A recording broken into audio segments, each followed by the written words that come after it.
मुख्य यजमान का पद ग्रहण किया है, घर पर ही रहकर शिव महापुराण कथा का यजमान पद आपने ग्रहण किया, एक बार जोरदार ताली बजाएं। वहीं से कथा श्रवण करें।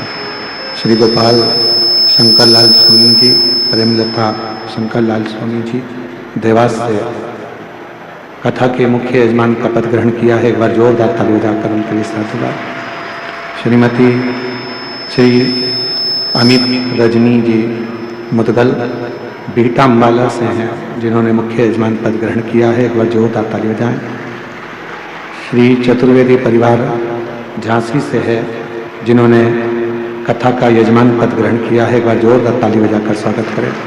श्री कृष्ण लाल जी दयावती जी गुप्ता अम्बाला हरियाणा से हैं, जिन्होंने यजमान पद ग्रहण किया है।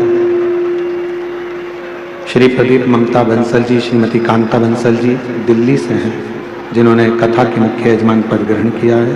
श्री मिथिलेश पुष्पा मिश्रा जी धनबाद झारखंड से हैं, जिन्होंने कथा का मुख्य यजमान पद ग्रहण किया है। श्री सुनील नीलम कुमार सिन्हा जी गया बिहार से हैं, जो एक दिवसीय कथा के मुख्य यजमान पद ग्रहण किए हैं। श्रीमती लीलाबेन जयंती भाई पटेल गुजरात से हैं, एक दिवसीय ऑनलाइन कथा के यजमान पद ग्रहण किए हैं। श्रीमती पल्लवी अमीश गुप्ता जी लुधियाना पंजाब से हैं, जो एक दिवसीय ऑनलाइन यजमान पद ग्रहण करे हैं। श्री चिराग पटेल जी अमेरिका से हैं, जो एक दिवसीय ऑनलाइन कथा का यजमान पद ग्रहण करे हैं। श्रीमती प्रदना बेन प्रकाश भारती जी सूरत गुजरात से हैं, जिन्होंने एक दिवसीय ऑनलाइन कथा का यजमान पद ग्रहण किया है। श्री मिथिलेश कुमार झा जी दिल्ली से हैं, जो एक दिवसीय ऑनलाइन कथा का यजमान पद ग्रहण किया है। सभी के लिए जोरदार ताली बजाकर स्वागत वंदन अभिनंदन। जिन्होंने इस पवित्र पावन शिव महापुराण की कथा का यजमान पद ग्रहण किया। बाबा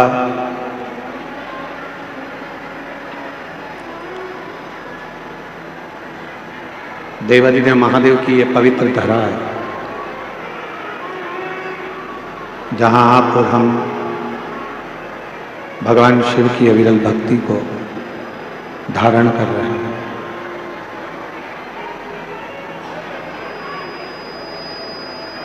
ना जाने कितने कितने जीवन आपके और हमारे निकल गए, ना जाने कितने कितने जन्म आपके और हमारे निकल गए, फिर भी हम भगवान की अविरल भक्ति को प्राप्त नहीं कर सकते। पर अब जब ये योग लगा है भगवान की अविरल भक्ति को प्राप्त करने का, तो क्यों ना इस मानव शरीर को हम सार्थक करें, मानव शरीर को हम श्रेष्ठ बना लें, जिससे हमारे जितने जितने जन्म हों, जितने जितने जन्म हम पूर्व में निकाल चुके हैं, उन सभी जन्मों का फल इसी मानव जन्म में हम प्राप्त करें।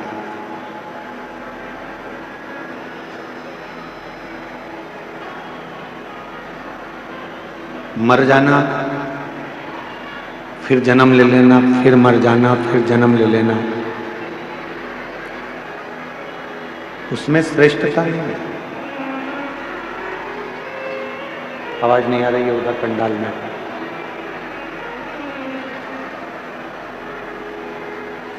पुनरपि जन्मम पुनरपि मरणम, बार बार जन्म लेकर मरना, फिर जन्म लेना, फिर मरना, श्रेष्ठता नहीं है। श्रेष्ठता तब होती है जब हम जन्म लेने के बाद भगवान की अविरल भक्ति में डूबे। आवाज नहीं आ रही है कहीं पर भी।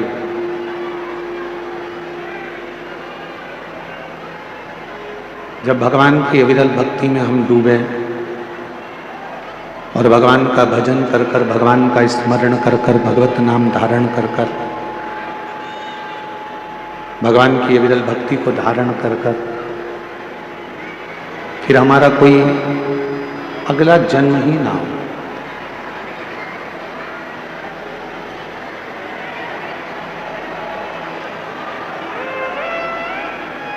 पंडाल में आवाज नहीं है, पंडाल में आवाज नहीं आ रही है, अंदर ही अंदर आवाज आ रही, पंडाल में नहीं है आवाज।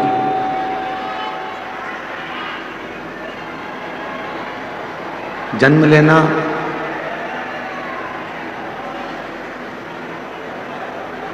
जन्म और मृत्यु के प्रपंच से छूटने के लिए, जन्म और मृत्यु के प्रपंच से परे होने के लिए ये मानव का देह मिला, ये मानव का शरीर मिला।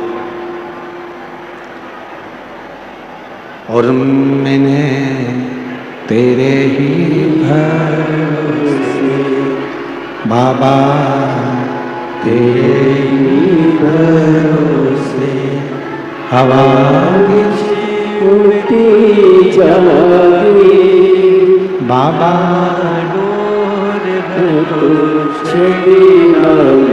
कटी जाएगी भोले मैं तेरी पतंग, शंभो मैं तेरी पतंग, हवा से उड़ती जाएगी बाबा, डोर तो छठी नाम कटी जाएगी भोले मैं तेरी पतंग, शंभो मैं तेरी पतंग।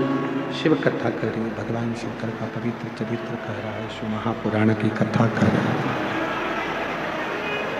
एक माली रोज पेड़ में पानी देता है, वृक्ष में पानी देता है।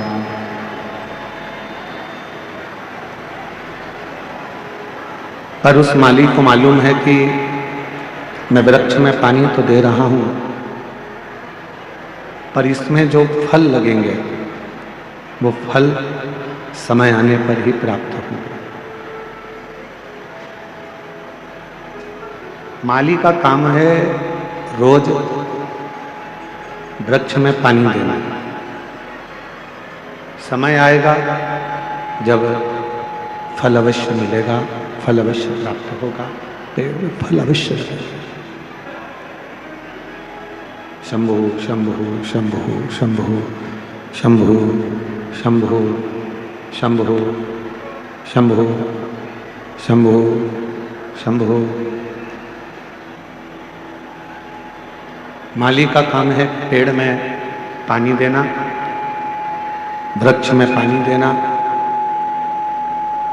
फिर जब समय आएगा तब उस वृक्ष में फल अवश्य लगेगा, फल अवश्य प्राप्त होगा। शिव महापुराण की कथा भी यही कहती है। जैसे माली का काम है रोज पानी देना, रोज पानी देना, रोज वृक्ष के नीचे जाकर जल देना, फिर बाद में वो वृक्ष में फल लगना और प्राप्त होना, फिर बात करना। उसी तरह शिव महापुराण की कथा भी कहती है कि रोज शंभु शंभु शंभु शंभु। स्पीकरों की आवाज बढ़ाइए, स्पीकरों की सब दूर करो। शंभु। जैसे माली का काम है रोज वृक्ष में पानी देना और समय आने पर उसमें फल प्राप्त होना, उसमें फल लगना। उसी तरह शिव महापुराण की कथा कह रही है कि रोज प्रतिदिन भगवान शंकर के मंदिर में जाकर, भगवान शंकर के मंदिर में पहुंचकर एक लोटा जल चढ़ाते रहे। जैसे माली रोज जल चढ़ाता है पेड़ में और एक ना एक दिन फल जरूर आता है, उसी तरह जब हम रोज प्रतिदिन भगवान देवाधिदेव महादेव को जल चढ़ाते रहेंगे, प्रतिदिन हम शिव नाम लेते रहेंगे, तो ये निश्चित है एक ना एक दिन हमारी जिंदगी में भी कोई अच्छा फल अवश्य प्राप्त हो, कोई अच्छा फल हमारे जीवन में अवश्य प्राप्त होगा, जिससे हम जिंदगी को सही श्रेष्ठता में जी सकें।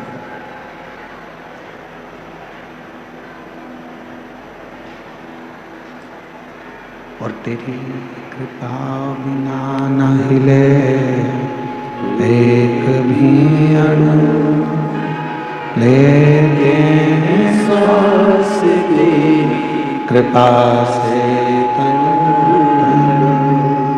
बखान क्या करूं मैं राखों के ढेर का, चपटी बबूत में खजाना कुबेर का, हे गंगाधर मुक्ति द्वार ओंकार तू, भोले ओंकार तू, आयो शरण तिहारी शंभु तार तार तू, बखान क्या करूं मैं राखों के ढेर का, चपटी भभूत में खजाना कुबेर का, हे गंगाधर मुक्ति द्वार ओंकार तू,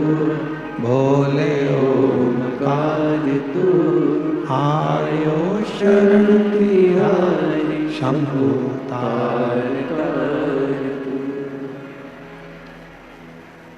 जैसे शिव कथा कहती है, भगवान शंकर का चरित्र कहता है, शिव महापुराण की कथा वर्णन करती है, हमारा जन्म लेना कब सार्थक है, जब हम भगवान की अविरत भक्ति को धारण कर सकें, जब हम भगवान की अविरत भक्ति को अपनी जिंदगी में उतार सकें। जरा विचार करिएगा, माता सती के जब प्राण छूट गए और माता सती के जब प्राण छूटे, माता सती के शरीर को भगवान शिव ने अपने कंधे पर धारण कर लिया। खूब देवाधिदेव महादेव ने तांडव किया, खूब। आपको मालूम होना चाहिए कि वैद्यनाथ बाबा की ये पवित्र भूमि, जहां मां सती का हृदय गिरा है, आखिर उस हृदय की जगह पर ही भगवान शंकर का शिवलिंग क्यों विराजमान?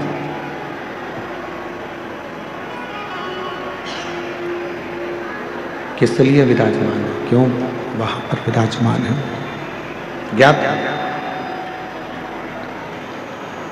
ऐसा क्या कारण है?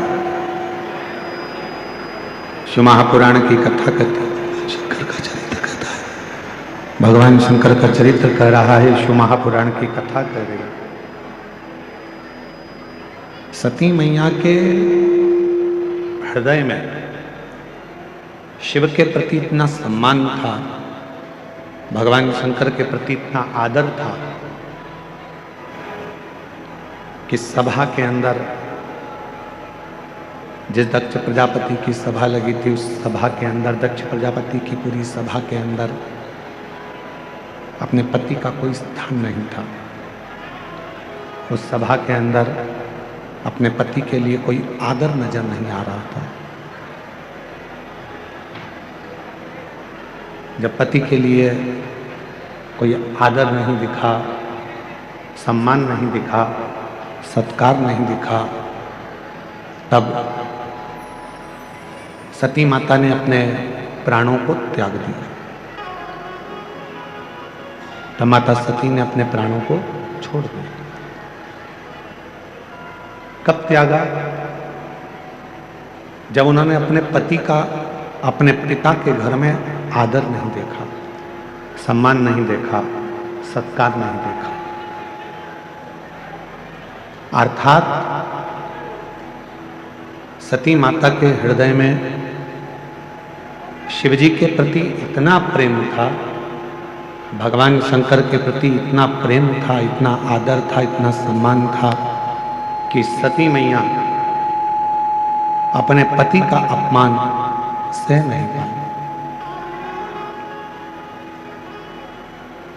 अपने पति के अपमान को मां सती सह नहीं सकी। जिस व्यक्ति से आपका स्नेह होता है, आप उसके खिलाफ कुछ भी सुन नहीं सकते। आप उसके खिलाफ कुछ नहीं सुन सकते, क्योंकक्योंकि आपका प्रेम उसके प्रति हो गया, आपका स्नेह उसके प्रति हो गया। आप कैसे सुनें?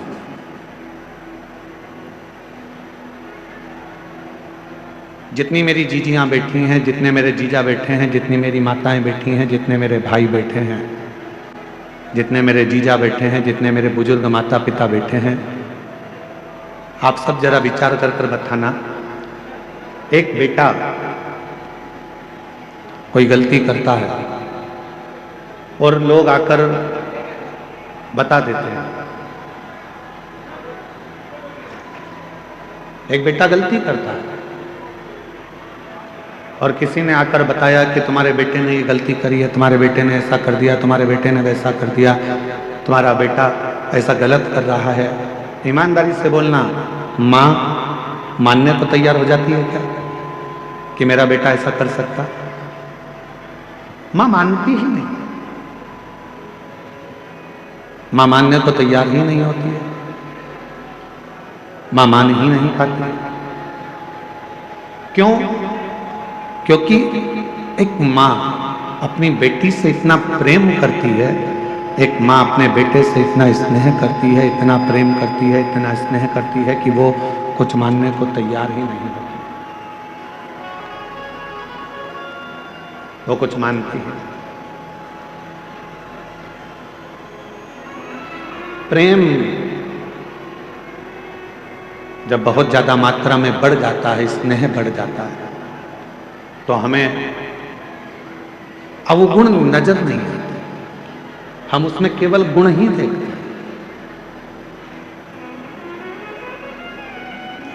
हम उसमें अवगुण नहीं देख रहे हैं, हम केवल उसमें गुण देख रहे हैं। हम आपसे एक बात पूछें, जरा उत्तर दें। तुम्हारे लड़के की शादी पक्की हुई, जिस लड़की को तुम देख कर आए हो, लड़के के लिए पसंद कर कर आए हो, उसमें तुम्हें बहुत सारे गुण नजर आते हैं। आते से कहते हो, गुरुजी इतनी अच्छी लड़की है, एकदम बढ़िया, दिखने में भी सुंदर है, एजुकेशन अच्छी है, पढ़ाई अच्छी है, हाइट पर्सनालिटी अच्छी है, बोलने चलने में अच्छी है, वो सब तरह से श्रेष्ठ है।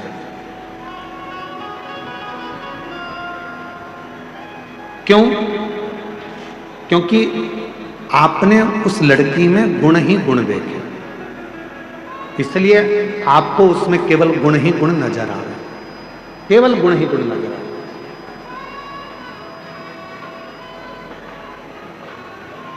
और कुछ समय के बाद जब लड़की शादी कर कर आपके घर में आ जाती है, विवाह कर कर आ गई, 2-4 साल निकल गए, फिर उसके सारे गुण कहाँ चले जाते हैं? अब आप उसमें गुण नहीं देख रहे, आप उसमें अब दिन भर सुबह से शाम तक अवगुण ढूंढने का प्रयास कर। दिन भर हम उसमें अवगुण ढूंढ रहे हैं, दिन भर हम उसमें अवगुण देख रहे हैं, हम उसमें गुण नहीं ढूंढ पा रहे, हम उसमें अवगुण ढूंढ रहे।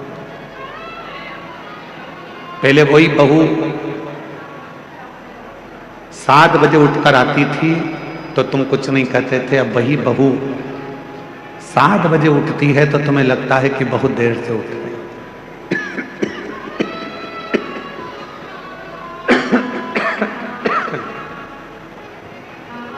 गला पकड़ रहा है बहुत तेज, और साउंड की आवाज भी ऐसे फैल फैल के आ रही है, लोगों को समझ में भी तो आए कथा क्या चल रही है।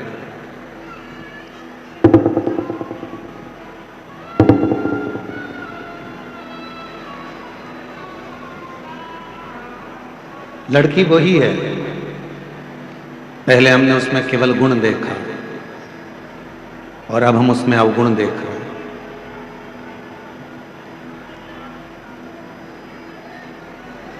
अब हम उसमें गुण नहीं देख पा रहे, अब हम उसमें अवगुण देख रहे हैं। थोड़ा सा भी भोजन बिगाड़ दिया, बस रहने दो, थोड़ा सा भी भोजन बिगाड़ दिया तो कह दिया तुम्हारे बाप ने यही सिखाया। और पहले तो अगर वो थोड़ा सा भी भोजन कुछ बनाकर तुम्हारे सामने ला देती थी तो तुम उसमें ही प्रसन्न हो जाते थे कि इतना अच्छा भोजन बनाया, इतना श्रेष्ठ भोजन बना है, तुम उसमें भी प्रसन्न हो जाते थे।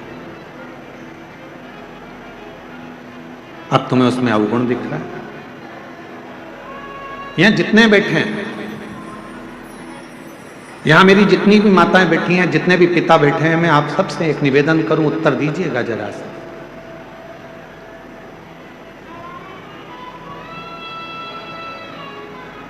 तुम्हारा दामाद,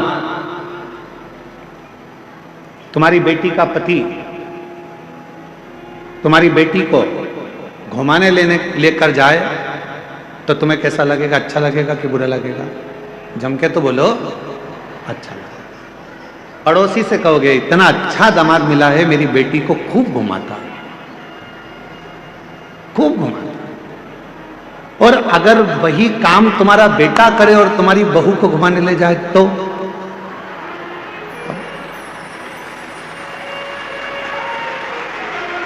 विचार करो। दामाद बेटी को अगर सोने की, तुम्हारी बेटी को सोने की रकम दामाद दिलाए तो मेरा दामाद हीरा है। अभी दिवाली पर उसने मेरी बेटी को सोने का हार दिलाया, रानी हार दिलाया। और वही काम तुम्हारा बेटा करे और तुम्हारी बहू को सोने का हार दिला दे तो तुम्हारा भगोने जैसा मुंह हो जाए। तुम्हारा भगोने जैसा। अब जैसे तुम्हारी बेटी है वैसे ही तुम्हारी बहू भी तो किसी की बेटी है, वो भी तो बेटी है।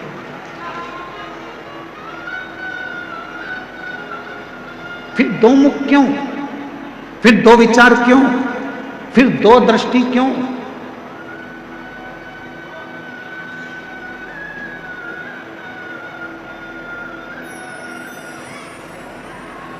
गणेश जी की कितनी धर्म पत्नियां हैं? जम के बोलो जरा। दो। क्या नाम है? सिद्धि। किसी ने शंकर भगवान से कभी पूछा कि भोलेनाथ जी आपने अपने गणेश जी के लिए, बेटे के लिए दो पत्नी क्यों ढूंढी? मां जगत जननी जगदम्बा अम्बा मां पार्वती जी आपने अपने बेटे के लिए दो बहू क्यों ढूंढी? किसी ने पूछा कभी गणेश जी महाराज से कि गणेश जी आपके लिए आपके माता पिता ने दो पत्नी क्यों ढूंढी? क्या आपके लिए एक धर्म पत्नी श्रेष्ठ नहीं थी? फिर आपने दो पत्नियों को क्यों धारण किया, दो पत्नी क्यों रखी? तो कोई देव अधिदेव महादेव से पूछे तो देव अधिदेव महादेव एक बात कहते हैं कि मैंने अपने पुत्र गणेश के लिए दो पत्नियां इसलिए ढूंढी हैं क्योंकि गणेश जी को बुद्धि का देव कहा जाता है और बुद्धि कभी भी इधर उधर भटके ना। दोनों ओर अगर बुद्धि जाए भी तो दोनों ओर रिद्धि और सिद्धि होना चाहिए, दोनों ओर बुद्धि को संभालने के लिए।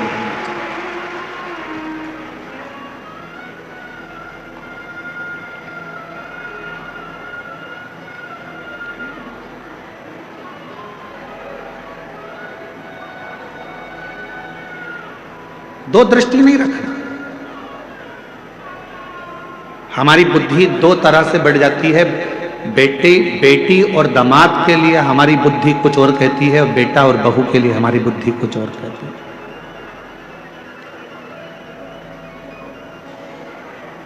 तुम्हारा दामाद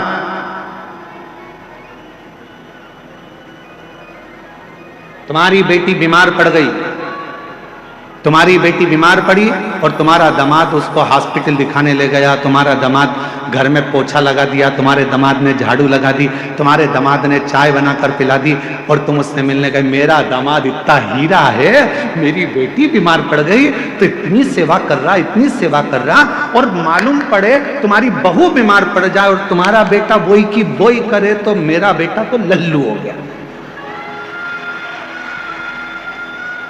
दिन भर उसमें लगा, दिन भर। दो बुद्धि नहीं चाहिए। रिद्धि सीधी के दाता गजानन तुम्हें सबसे पहले हमारा नमस्कार है। रिद्धि सीधी के दाता गजानन तुम्हें सबसे पहले हमारा नमस्कार है। रिद्धि सिद्धि के दाता गजानन तुम्हें सबसे पहले हमारा नमस्कार है। एक बुद्धि रखिए, समदृष्टि रखिए, समदृष्टि। बेटी बीमार पड़ गई, चिंता लग गई, मेरी बेटी 3 दिन से बीमार है, मेरी बेटी ने कुछ नहीं खाया। बहू बीमार पड़ गई, ढोंग कर रही है।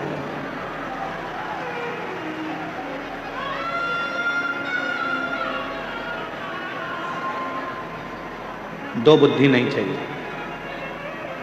दो दृष्टि नहीं चाहिए, दो विचार नहीं चाहिए। एक मन, एक बुद्धि, एक चित्त, एक विचार, समभाव होना चाहिए। समभाव। जब हमारी जिंदगी में हम समता का भाव रखेंगे तब हमारे जीवन में देव अधिदेव महादेव कृपा करना प्रारंभ कर देंगे और हमारी जिंदगी को श्रेष्ठ बनाएंगे। हम समता का भाव ही नहीं रखते। कभी विचार करिए कि मां सती के हृदय में, मां सती आखिर उनके मन में शंकर भगवान के प्रति कितना आदर होगा, शिव जी के प्रति कितना प्रेम होगा, शंकर भगवान के प्रति कितना सम्मान होगा, शिव जी के प्रति कितना आदर होगा, शंकर भगवान के प्रति कितना सत्कार होगा, कि आखिरी में सती मैया का हृदय भूमि पर गिर भी गया तो भी सती माता उस हृदय में शंकर को बसा कर रखी है। इसलिए आज भी वैद्यनाथ जी की पवित्र धरा पर मां शक्ति पीठ जिसमें हृदय गिरा है, उस हृदय में शंकर का शिवलिंग आज भी विराजमान, आज भी विराजमान। क्या कह रही है कथा? कथा कहती है जब हम जिंदगी में कोई संकल्प धारण करते हैं, जब हमारी जिंदगी में हम कोई विचार धारण कर लेते हैं, जैसे आपने 16 सोमवार का व्रत ले लिया, आपने पशुपतिनाथ का व्रत ले लिया, मान लो आपने 16 सोमवार का व्रत लिया, आपने पशुपतिनाथ का व्रत ले लिया, आपने कोई व्रत धारण कर लिया, और जब आपने 16 सोमवार का व्रत ले लिया, पशुपति व्रत ले लिया, या आपने कोई शुक्रवार का व्रत ले लिया, सोमवार का व्रत ले लिया, प्रदोष का व्रत ले लिया, तीज का व्रत ले लिया, या आपने चतुर्थी का व्रत ले लिया, कोई भी व्रत आपने धारण कर लिया, और रिद्धि सिद्धि के दाता गजानन तुम्हें सबसे पहले हमारा नमस्कार है। रिद्धि सिद्धि के दाता गजानन तुम्हें सबसे पहले हमारा नमस्कार है। सबसे पहले हमारा नमस्कार है। सबसे पहले हमारा नमस्कार है। सबसे पहले हमारा नमस्कार है। सबसे पहले हमारा नमस्कार है। रिद्धि सिद्धि के दाता गजानन तुम्हें सबसे पहले हमारा नमस्कार है। मान लो कोई संकल्प आपने लिया, मान लो कोई आपने विचार कर लिया कि मुझे 16 सोमवार का व्रत करना है, मुझे पशुपतिनाथ का व्रत करना है, मुझे मंगलवार का व्रत करना है या सोमवार का व्रत करना है। कितने व्रत करना है? पशुपतिनाथ के कितने व्रत होते हैं? 5। अब मान लो तुमने पशुपतिनाथ का व्रत का संकल्प लिया कि मैं 5 व्रत करूंगी। पहला व्रत कर लिया, दूसरे व्रत में कहीं आपको जाना पड़ गया या रजोधर्म आ गया, रजस्वला हो गए, नहीं कर पाए, कहीं जाना पड़ गया, नहीं कर पाए। तुम्हारे व्रत का टेंशन किसको है? तुमको कि मेरा व्रत नहीं हुआ।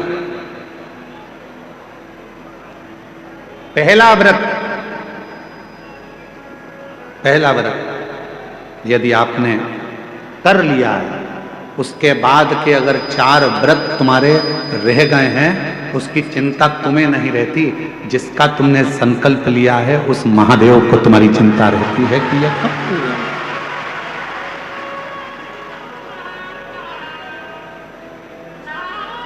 ये कब पूरे होंगे, कैसे पूरे होंगे, कब पूरे होंगे, ये उनको चिंता।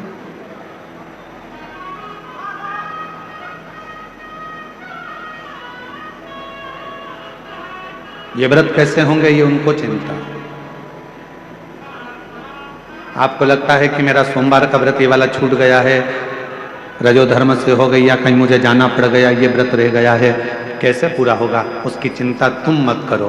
तुम तो देव अधिदेव महादेव पर छोड़ दो। बाबा ने पहला व्रत करवाकर या दूसरा व्रत करवाकर बीच में अगर 1-2 सोमवार निकल गए, कोई कारण से बाबा ने उस व्रत को बीच में रोक दिया है, उसका कोई कारण है। बाबा चाहते हैं तेरे 5 व्रत जैसे ही पूरे हो जाएं, वैसे 3 महीने में तेरा काम हो जाए, इसलिए बाबा उसको थोड़ा बीच में गैप कर, इसलिए बाबा ने उसको बीच में थोड़ा थोड़ा रोक कर उन 5 व्रत को करवाया, तब 5 व्रत आए।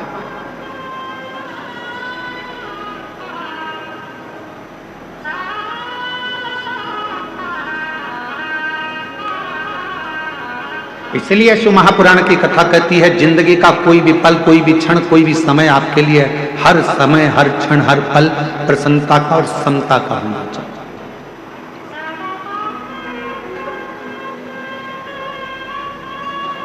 प्रत्येक पल, प्रत्येक घड़ी, प्रत्येक क्षण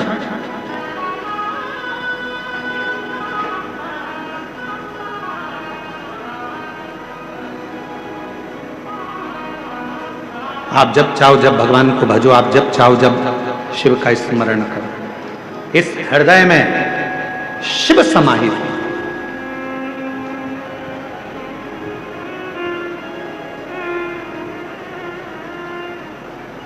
तो कहते हैं ना गंगा बड़ी ना गोदावरी, ना गंगा बड़ी ना गोदावरी, ना तीर्थ बड़े प्रयाग, सकल तीर्थ का पुण्य वही जिस दिल में शिव का वास।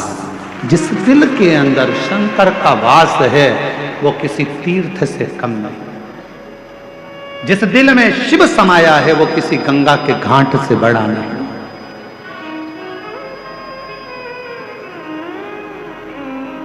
सबसे बड़ा तीर्थ कौन सा होता है? आपका हृदय, आपका दिल, आपका मन। बिना किराए के आप 2 मिनट में पहुंच जाते हो और 2 मिनट में वापस आ जाते हो। अभी बैठे बैठे आप लोगों से हम काशी की बात करेंगे तो तुम्हारा दिल काशी पहुंच जाएगा, वापस लौट कर आ जाएगा।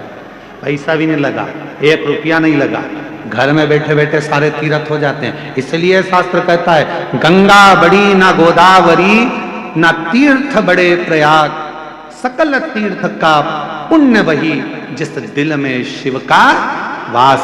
जिस दिल में शंकर का वास होता है वो गंगा, कावेरी, गोदावरी, तीर्थ, प्रयाग सबसे बड़ा वही हृदय हो जाता है।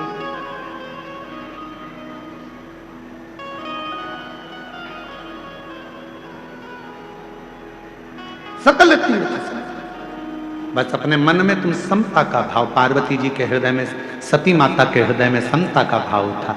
कितना सुंदर संवाद मां सती ने कहा। शिव महापुराण के सती संवाद को यदि आप श्रवण करें, शिव महापुराण के सती संवाद का यदि आप स्मरण करें, शिव महापुराण के सती संवाद को अगर आप सुने तो उसमें वर्णन आता है, माता सती अपने पिता दक्ष प्रजापति से कहती हैं, पिताजी तुमने मुझे जन्म दिया, रति को जन्म दिया, 60 कन्याओं को जन्म दिया, ये मेरी रोहिणी भी बहन है, ये रति भी मेरी बहन है, इतनी बहनें हम एक साथ हैं। आपने सबके पति के लिए सिंहासन दिया है, आपने सबके पति के लिए आदर दिया है, आपने सबके पति के लिए सत्कार किया है, फिर मेरे पति के लिए कोई आसन क्यों नहीं रखा?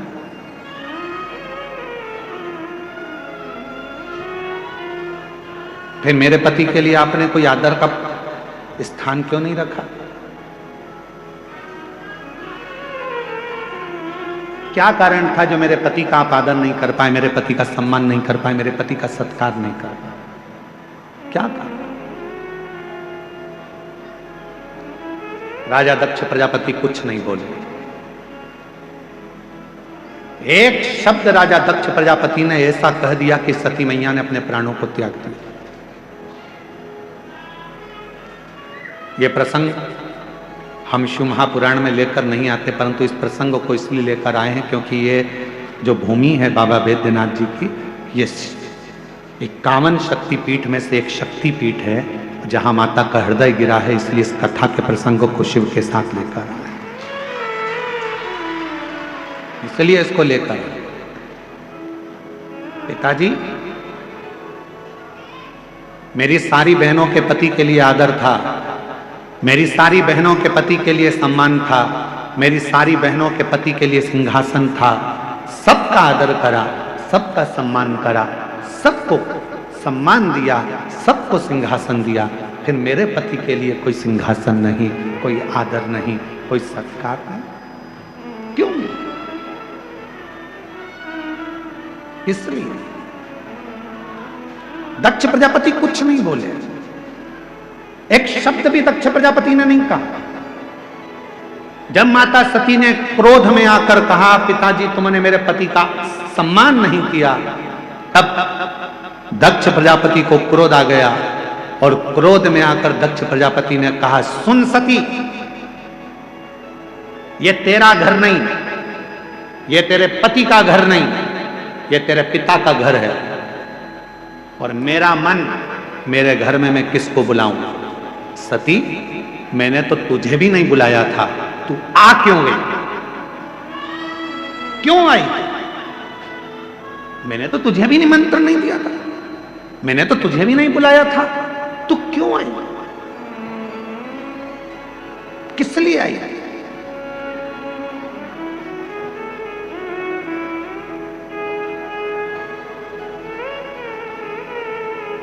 सती,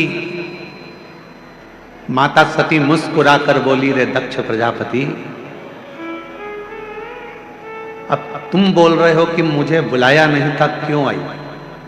याद कर दक्ष प्रजापति, तेरे घर में 60 कन्याओं ने जन्म ले लिया था, और 60 कन्या जन्म लेने के बाद तो फिर मेरी आराधना करने बैठा था, और जब मैं तेरे सामने प्रकट हुई थी दुर्गा बनकर, तो मैंने पूछा था, मांग तुझे क्या चाहिए?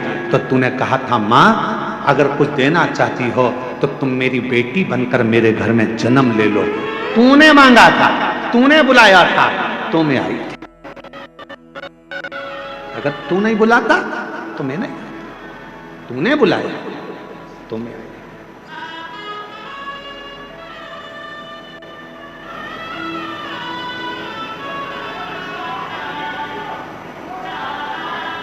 और महाराज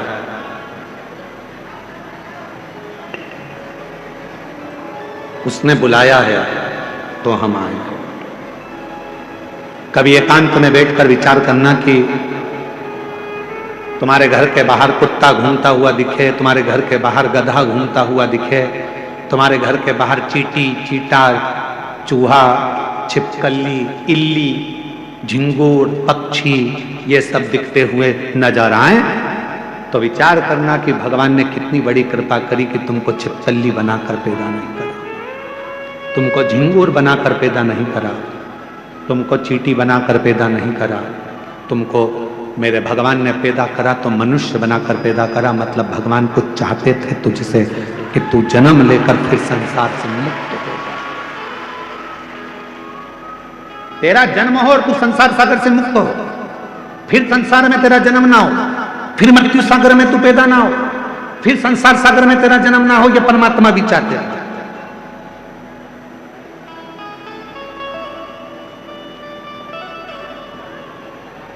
और महादेव नमन चरणों में, महादेव नमन चरणों में स्वीकार कीजिए, सबका किया है मेरा भी उद्धार कीजिए, उद्धार कीजिए। हे त्रिपुंडधारी, हे त्रिशूलधारी, हे त्रिपुंडधारी, हे त्रिशूलधारी, चरणों में तेरे बाबा जी पावन है चारों धाम, चरणों में तेरे बाबा जी पावन है चारों धाम। तेरी देव करते वंदना, पूजे सीताराम। तेरी देव करते वंदना, पूजे सीताराम। हो जाए पूरी कामना, हो जाए पूरी कामना। उपकार कीजिए, सबका किया है मेरा भी उद्धार कीजिए, उद्धार कीजिए। हे त्रिपुंडधारी, हे त्रिशूलधारी, हे त्रिपुंडधारी, हे त्रिशूलधारी। ये जीवन जो मिला, चाहता वो तो तुम्हें कोई और जन्म दे सकता था, पर तुम्हें मानव का शरीर दिया, और मानव का शरीर भी दे देता और तुमको वेदनाथ कथा में नहीं बुलाता तो उसने कृपा करी, करुणा करी, दया करी, और उसने विचार करा बहुत दिन से तरस रही है, झोली इसकी खाली है, बहुत दुखी है। एक बार अगर बाबा वैद्यनाथ की कथा में पहुंच गई और बाबा को नमन कर लिया तो निश्चित है कि इसकी झोली में भर कर भेज दूंगा। उस समय कृपा, उस समय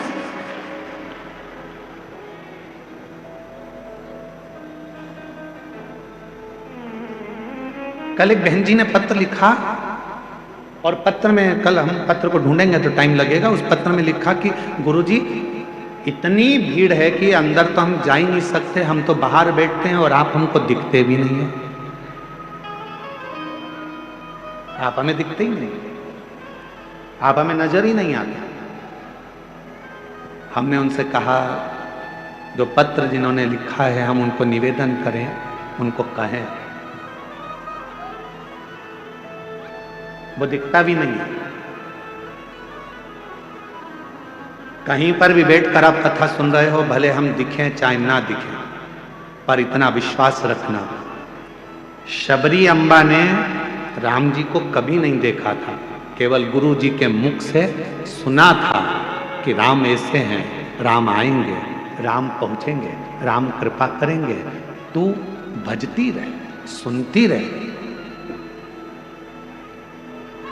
शबरी अम्बा ने केवल राम जी को कभी नहीं देखा था, पर शबरी अम्बा राम जी की रोज इंतजार करती थी, कभी तो आएंगे, कभी तो मिलेंगे, कभी तो दिखेंगे, कभी तो दिखेंगे। और एक दिन ऐसा आ गया कि राम जी शबरी अम्बा के लिए 14 वर्ष के वन के क्षेत्र में चले और एक दिन शबरी अम्बा के दरवाजे पर पहुंच गए। हम जानते हैं कि हम दिख नहीं रहे होंगे, आप हम ये भी जानते हैं कि कई लोग ऐसे हैं कि बाहर से ही आते हैं और बाहर से ही चले जाते हैं, उनको अंदर आने का भी मौका नहीं मिलता। इतना बड़ा ग्राउंड, शायद बाबा देवघर का ये सबसे बड़ा ग्राउंड है जो प्रशासन ने इस कथा के लिए अलॉट करा दिया। ये देवघर का सबसे बड़ा ग्राउंड है जिसकी परमिशन मिली और जिस पे कथा हुई। किसी को अंदाजा नहीं था कि ये ग्राउंड में इतने पहले दिन से लोग आ जाएंगे, दूसरे दिन और बढ़ जाएंगे, तीसरे दिन और बढ़ जाएंगे। किसको मालूम? और ना किसी के घर निमंत्रण गया, ना किसी के घर पीले चावल गए, ना किसी के यहाँ कोई पत्रिका गई। बस आपके कानों में शब्द हो गया, चलो बुलावा आया है, देवघर वाले ने बुलाया है। और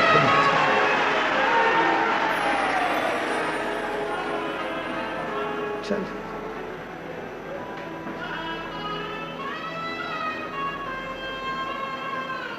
वो कहते सारे जग में एक ठिकाना, सारे गम के मारो का, सारे जग में एक ठिकाना, सारे गम के मारो का।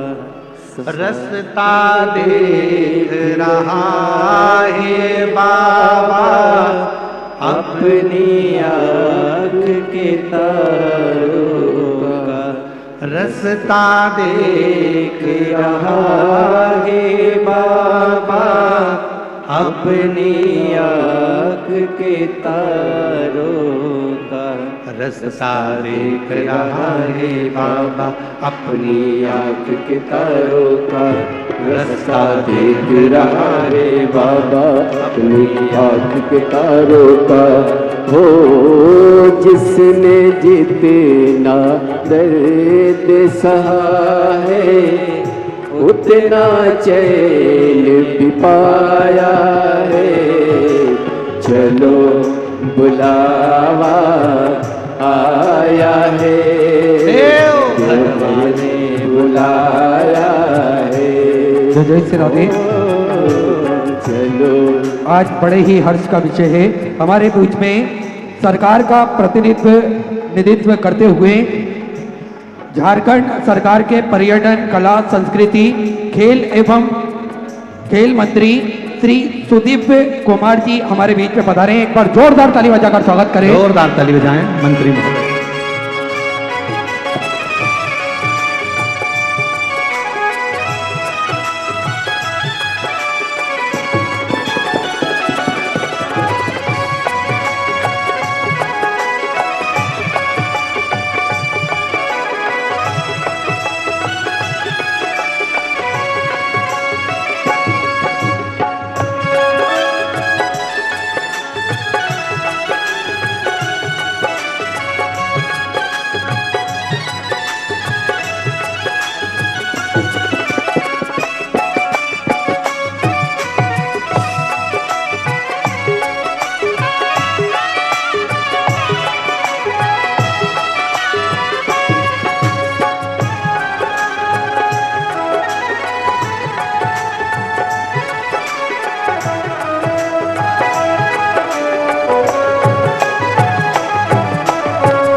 सारे जग में एक ठिकाना, सारे गम के मारो का, सारे जग में एक ठिकाना सारे गम के मारों का, वो सारे जग में एक ठिकाना सारे गम के मारों का।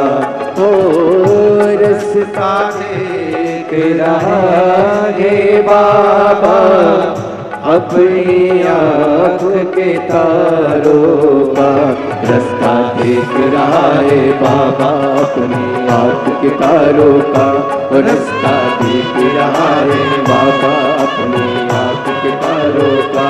ओ मस्त हवाओं का एक झोंका ये संदेशा लाया है, चलो बुलावा आया है, बाबा ने बुलाया है।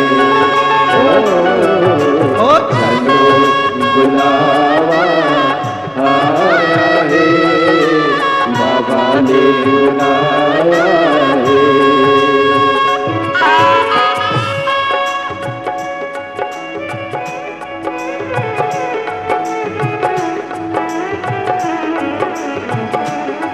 शंभो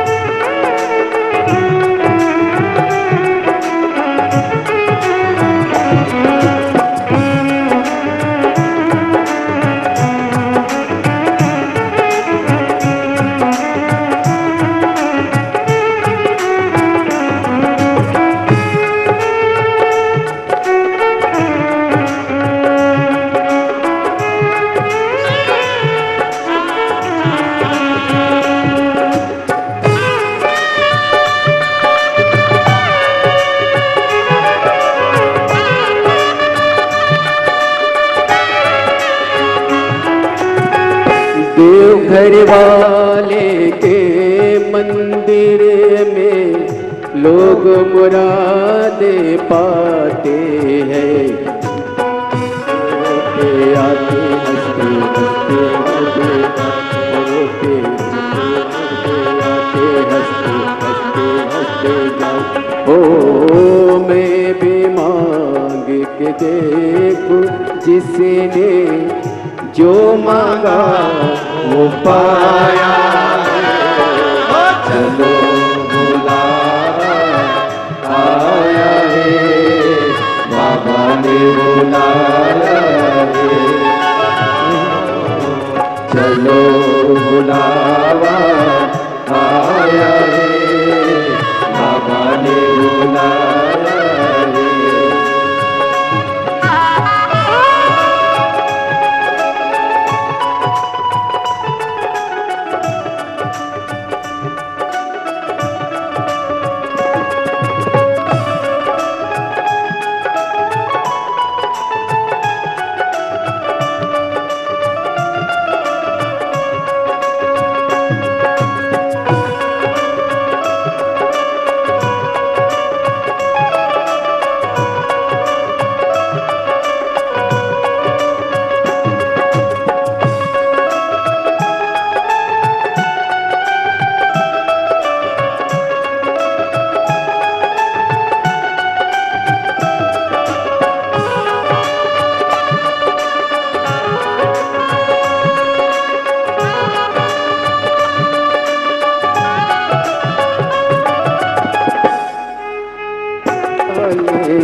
मंदिर में लोग मुरादे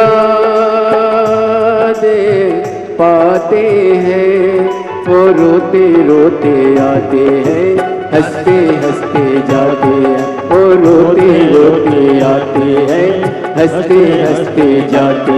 ओ मैं भी मांग के देखूं जिसने जो मांगा वो पाया है, चलो बुलावा आया है, बाबा ने बुलाया है। ओ चलो बुलावा आया है, बाबा ने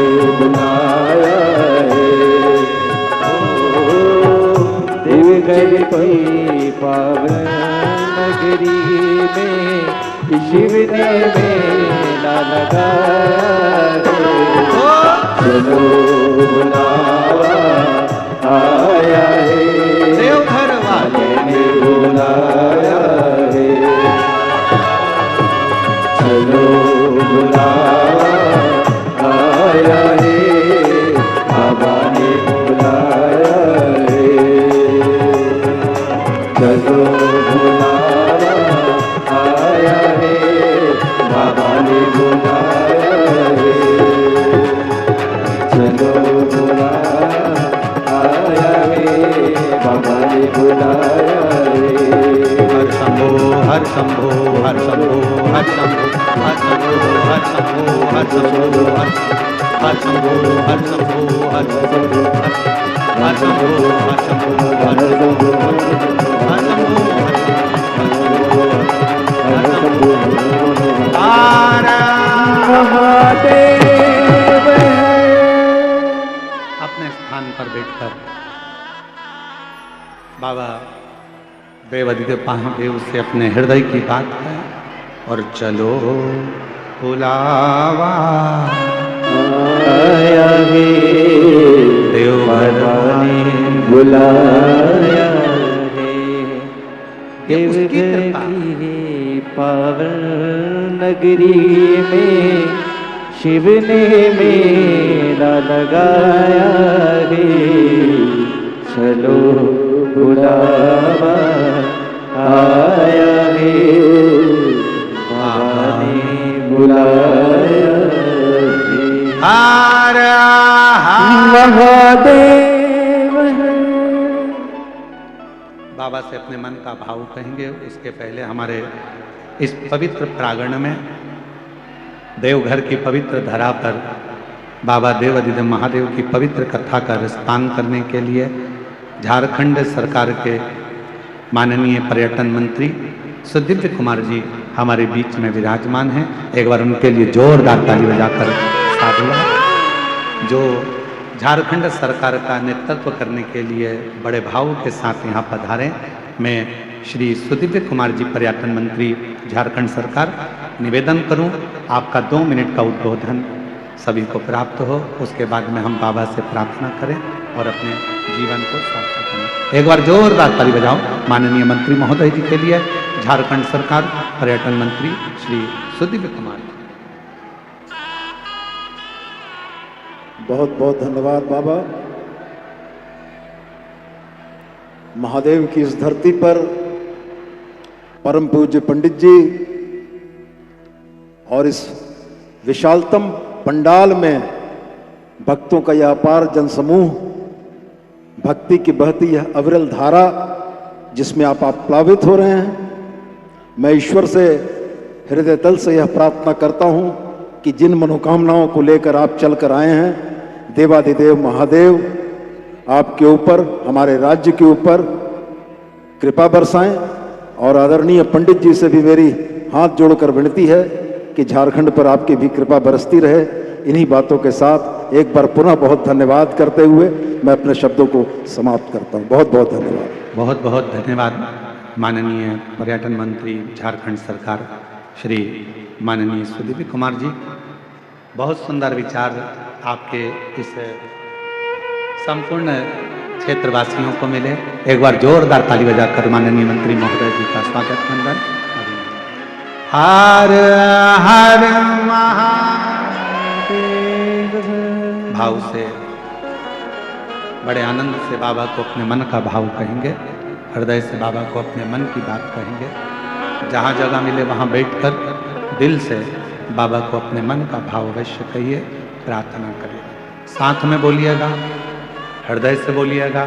बाबा को दिल की बात, जो जहाँ बैठा है वहीं बैठकर बाबा को अपने मन का भाव कहिए। ये ना सोचे कि हम आगे आकर बैठे हैं या पीछे आकर बैठे हैं। 3 घंटे की कथा में 2.5 घंटा मिला है, इसको विवाद में मत निकालो। जहाँ जगह मिल जाए वहाँ बैठकर उससे अपने दिल की बात करो। कई लोग तो ये सोच कर आते हैं कि हम आपको कथा नहीं सुनने देंगे, अर्चने डालते हैं, पर आपका काम है उस जगह पर मौन रहकर कुछ देर।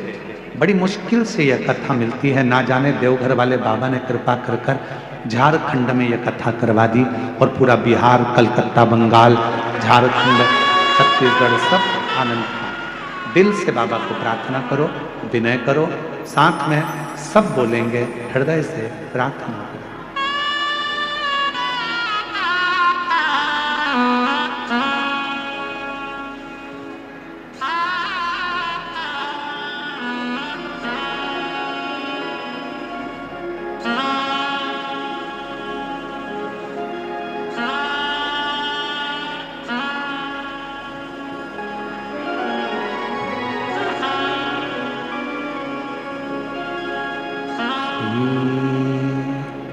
शिवाय नमस्तुभ्यं, श्री शिवाय नमस्तुभ्यं, श्री शिवाय नमस्तुभ्यं, श्री शिवाय नमस्तुभ्यं, श्री शिवाय नमस्तुभ्यं। भोला सब दुख काटो हमारा, ओ भोला सब दुख काटो हमारा। शिव शंकर जपो तेरी माला, भोले बाबा जपो तेरी माला। भोला सब दुख काटो हमारा, ओ भोला सब दुख काटो हमारा। देश है मंगल मंगलकारी, देश है मंगल मंगलकारी। शमशान वासी हमारा, शमशान वासी हमारा। ओ भोला सब दुख काटो हमारा, ओ भोला सब दुख काटो हमारा।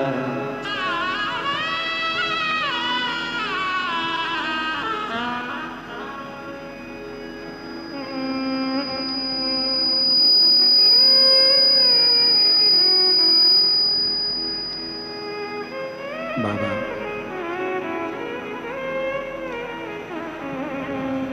देवाधिदेव महादेव भगवान शिव की कथा कर रही है, शिव महापुराण की कथा वर्णन कर रही है। माता सती ने पिताजी से कहा तो पिताजी ने एक शब्द कह दिया, मैंने तो तुमको भी नहीं बुलाया।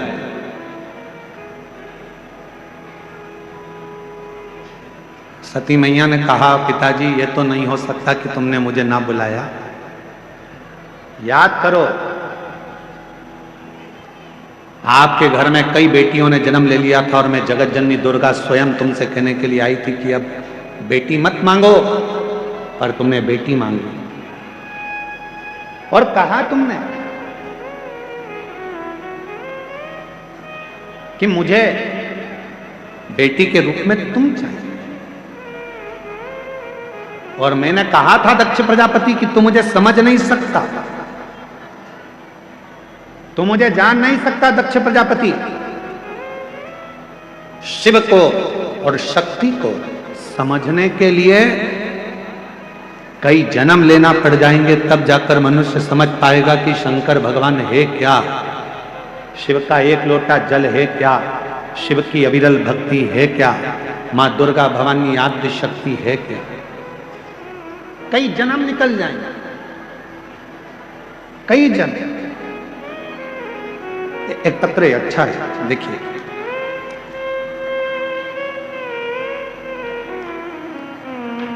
मेरा नाम सोनाली सिंह है, मेरे पति का नाम सिद्धार्थ सिंह है। हम जिला जमुई गांव बिहार से आए हैं।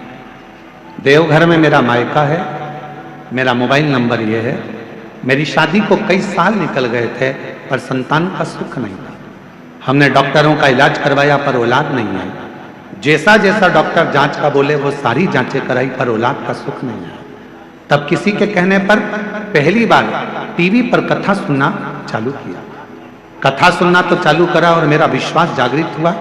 मैं कभी मंदिर ना जाती थी ना जल चढ़ाती थी, पर मेरे बाबा आपके कहने पर मैंने मंदिर में जाना प्रारंभ करा, जल चढ़ाना प्रारंभ करा और 2 बार पशुपति व्रत करे, 2 बार सफेद आंकड़े की जड़ का प्रयोग करा और बाबा की ऐसी कृपा हुई कि कई वर्षों के बाद मेरे बाबा ने मेरे घर में 2 जुड़वा बेटों ने जन्म दे दिया। मैं बाबा को प्रणाम करने के लिए कहीं बैठी हूं तो हाथ हिला सकती है। दिख रही है?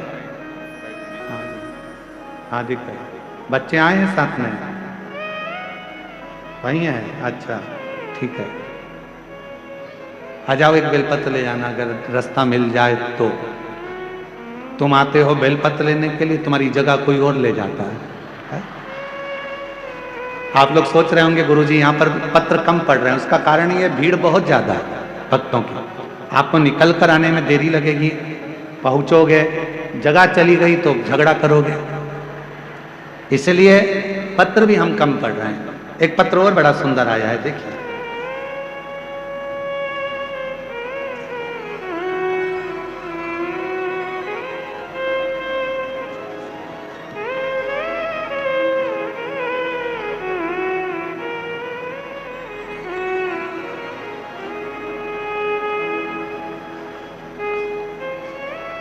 मैं रूबी मिश्रा, पति प्रदीप कुमार मिश्रा, घर गंगटा गोंडा की रहने वाली हूँ। गुरुदेव, मैं 1 लोटा जल और रुद्राक्ष का क्या बखान करूं गुरुदेव। बाबा की महिमा अपरंपार।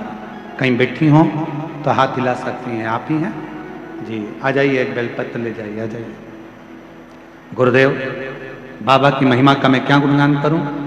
2022 दिनांक 16 फरवरी को मेरा साथ जो घटना हुई उसके बाद मैं टूट गई। गुरुदेव, मेरी 3 बेटी थी और 3 बेटी, हम दोनों पति पत्नी और तीनों बेटियां सब आराम से रह रहे थे गुरुदेव। मेरी बड़ी बेटी 2022 में 16 फरवरी बुधवार के दिन नहाते समय उसने पानी का गीजर चालू करा, हीटर चालू करा और उसे नल के पानी में करंट आ गया और तभी उसकी मौत हो गई, वो मर गई। उसके बाद मेरा पूरा परिवार टूट गया। हम दुख के भवसागर में गिर गए, रोते, बुरे हाल होते। मेरी बेटी की उम्र जब वो शांत हुई उस समय पर 22 साल की थी और 22 साल की मेरी लड़की चली गई गुरुदेव। हमारा पूरा परिवार गम में डूब गया, खूब रोते। तब पास की एक आंटी जी ने कहा कि दिन भर रोती रहती है, इसके रोने से क्या होगा। आस्था चैनल टीवी पर मिश्रा जी कथा करते हैं, तुम सुनो, तुम्हारे मन को हल्कापन महसूस होगा। गुरुदेव, मैंने भरोसा किया भगवान पर और क्योंकि भगवान से भरोसा तो मेरा उठ चुका था, पर उन माता जी के कहने पर मैंने आपकी कथा सुनना प्रारंभ करी और बाबा की कथा सुनती, विनय करती, शिवालय जाना चालू कर दिया, 1 लोटा जल चढ़ाना चालू कर दिया। मुझे नहीं मालूम था कि 1 लोटे जल में है क्या। गली मोहल्ले के लोग मुझे ताने मारने लगे, 22 साल की लड़की मर गई, अब बीबी शंकर की पूजन करने जा रही है। अब इसने नया काम चालू कर दिया, शिव जी को जल चढ़ाने का। लोग ताना देते, पूजन पाठ करती तो लोग कहते कि इसकी 22 साल की लड़की मर गई और पूजन कर रही है, अब करूं तो करूं। पर आपने एक शब्द कहा था, आग लगे बस्ती में अपन रहो मस्ती। आपका वो शब्द मैंने धारण कर लिया और मैंने सबकी बात सुनना बंद कर दिया। अब तो मैं शिव जी के मंदिर जाती, बाबा को निवेदन करती और बाबा से एक ही बात कहती, तूने मेरी बेटी ली है बाबा, कुछ कृपा कर कर मुझे वापिस लौटा दे, ऐसी कृपा कर दे। अब मेरी उम्र तो बढ़ गई है, लगभग 50 के करीब में मैं पहुंचने वाली हूं, पर बाबा तू चाहेगा तो मेरे घर में बच्चा जरूर देगा। हमारी 3 बच्चे थे, तीनों को पूरा कर। गुरुदेव, बाबा ने ऐसी कृपा कर दी। डॉक्टर तो कहे थे कि अब तुम मां नहीं बन सकती, पर मेरे बाबा ने लाज रखी और 7 जुलाई 2025 को बाबा की कृपा से पुत्र रत्न की प्राप्ति हो गई। मैं बाबा को प्रणाम करने, बाबा को नमन करने और तेरी कृपा का क्या है भरोसा, कब किस पर हो जाए, जरा से हम पर कर दो, जरा से हम पर कर दो। जिस पर भी हो गई तेरी कृपा करुणा वो भव पार हुआ, भव पार हुआ। पापी हो चाहे जितना उसका भी बाबा उद्धार हुआ, उद्धार हुआ। गिद्ध अजामिल गणिका जैसे तेरे मन को भाए, जरा से हम पर कर दो, जरा से हम पर कर दो। तेरी कृपा का क्या है भरोसा, कब किस पर हो जाए, जरा जरा से हम पर कर दो, जरा से हम पर कर दो। उस पे भरोसा, उस पर विश्वास, उस पे दृढ़ता रखो। दुनिया हंसेगी हंसने दो, दुनिया ताने कसेगी कसने दो, दुनिया अपशब्द बोलेगी बोलने दो। दुनिया का काम है कहना आग लगे बस्ती में, अपन रहो मस्ती में। क्या किसको रोइए, चादर तान के सोइए, अपने को टेंशन नहीं। बोलने वाले बोलते रहेंगे, ताना कसने वाले ताना कसते रहेंगे, अपशब्द बोलने वाले अपशब्द कहते रहेंगे, और आप उस पर भरोसा कर कर उसका भजन करते, भजन। जिस पर भी हो गई तेरी कृपा करुणा, भव पार हुआ, भव पार हुआ। पापी हो चाहे जितना शंभू उसका भी बाबा उद्धार हुआ। महाराज 22 साल की बेटी चली गई थी और लोग शिव मंदिर जाती थी तो भी ताना देते थे। आज बाबा की कृपा से पुनः बाबा ने एक बेटे के रूप में वही बेटी को वापस दिया है। बरजोरदार पापी हो चाहे जितना उसका भी बाबा उद्धार हुआ, उद्धार हुआ। गिद्ध अजामिल गणिका जैसे तेरे मन को भाई, जरा से हम पर कर दो, जरा से हम पर कर दो। तेरी कृपा का क्या है भरोसा। 3 बेटी में एक बेटी तो शांत हो गई थी, ये दूसरी बेटी है जो पास में छोटी खड़ी है। इसकी जन्म से आवाज नहीं थी, बोल नहीं सकती थी। बचपन से ही इसकी आवाज पूरी चली गई थी, पर सीहोर गई, रुद्राक्ष लाई और उसका जल रोज चढ़ाकर ये बेटी पीती है। अभी कुछ दिन पहले से इसकी थोड़ी आवाज आई है जिसमें वो बोलना चालू करी। माइक दीजिए, बोलते नहीं, खुश हो, आंसू पोछो, पहले आंसू पोछ जल्दी से, आंसू पोछो। इसकी थोड़ी आवाज मेरे बाबा ने दिया है। पहली बार मुख से श्री शिवाय नमस्तुभ्यम अभी कुछ दिन पहले से ही बोल रही हैं।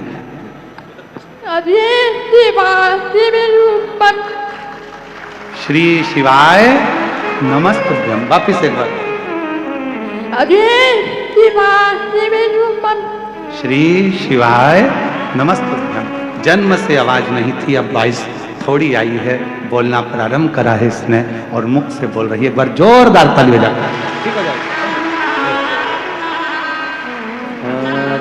न चाहता कोई दिल से तुम्हारे, खाली न जाता कोई दर से तुम्हारे।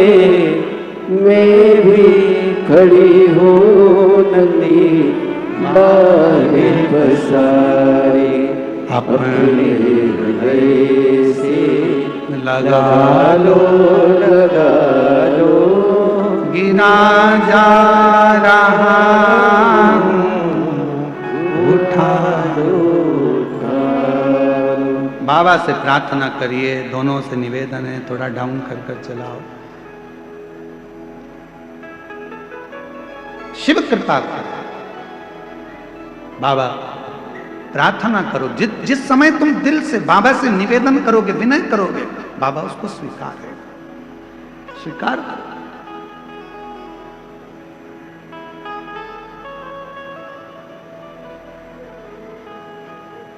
सती मैया कह रही है कि मैं जबरन तुम्हारे घर में नहीं आई। दक्ष प्रजापति कह रहे हैं तुझे बुलाया किसने था, निमंत्रण नहीं भेजा, पत्र नहीं भेजा, फिर क्यों आई, किस लिए, कारण क्या है आने का, मैं समझ नहीं पाया, क्यों आई। सती माता ने कहा पिताजी मेरे आने का कोई कारण नहीं, पर आज मेरे पति का जो अपमान हुआ है, मेरा हृदय मेरे शिव में हमेशा रमा रहता है, लगा रहता है। इस हृदय में शिव के सिवा कुछ भी नहीं है, कुछ भी।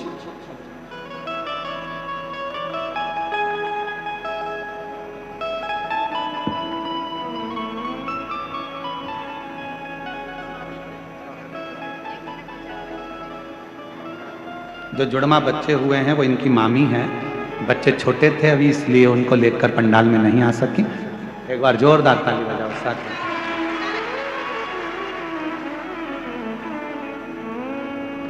शिव से प्रार्थना करें। मैं आई हूं पर मेरे हृदय में शिव बस है, शंकर ओघड़दानी। और मेरे हृदय में अगर शिव बसे हुए हैं, मेरे हृदय में शंकर भगवान बसे हुए हैं, मेरे हृदय में भगवान देवाधिदेव महादेव बसे हुए हैं, और तुम शिव का अपमान कर दो, ये मुझे श्रेष्ठ नहीं, ये मुझे श्रेष्ठ नहीं।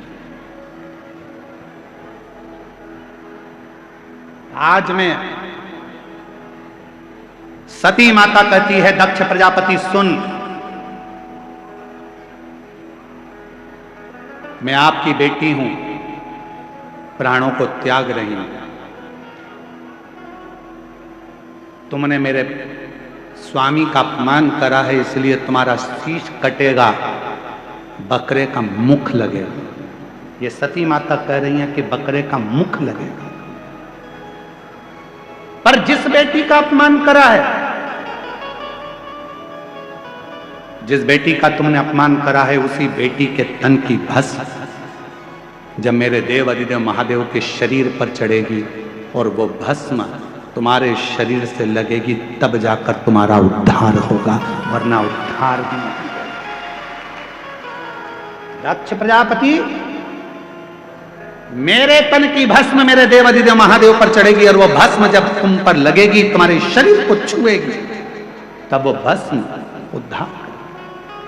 एक बड़ा सुंदर प्रसंग आता है महाराज।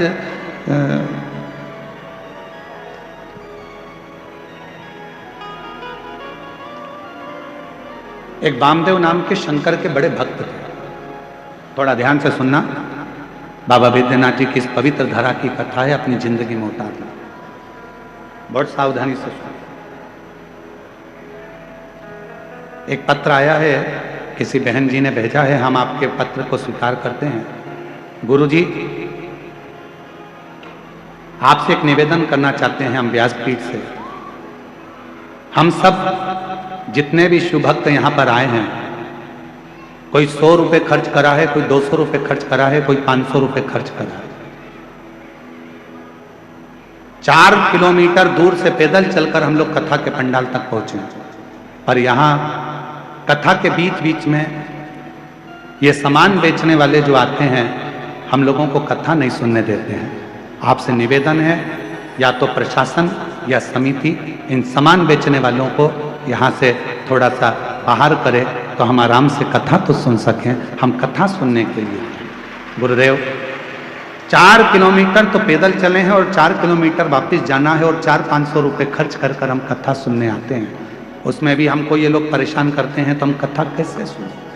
मेरा सभी सामान बेचने वाले भाई बहन जो भी यहाँ पर हैं, आपसे हाथ जोड़कर निवेदन करता हूँ, आपको जो व्यापार करना है बाहर जाकर करो, पर पंडाल के अंदर कोई वस्तु बेचने के लिए ना आए। यहाँ शिव भक्त सब प्रेम से कथा का रसतत्व ग्रहण करें, यही भाव से आप कथा को सुने।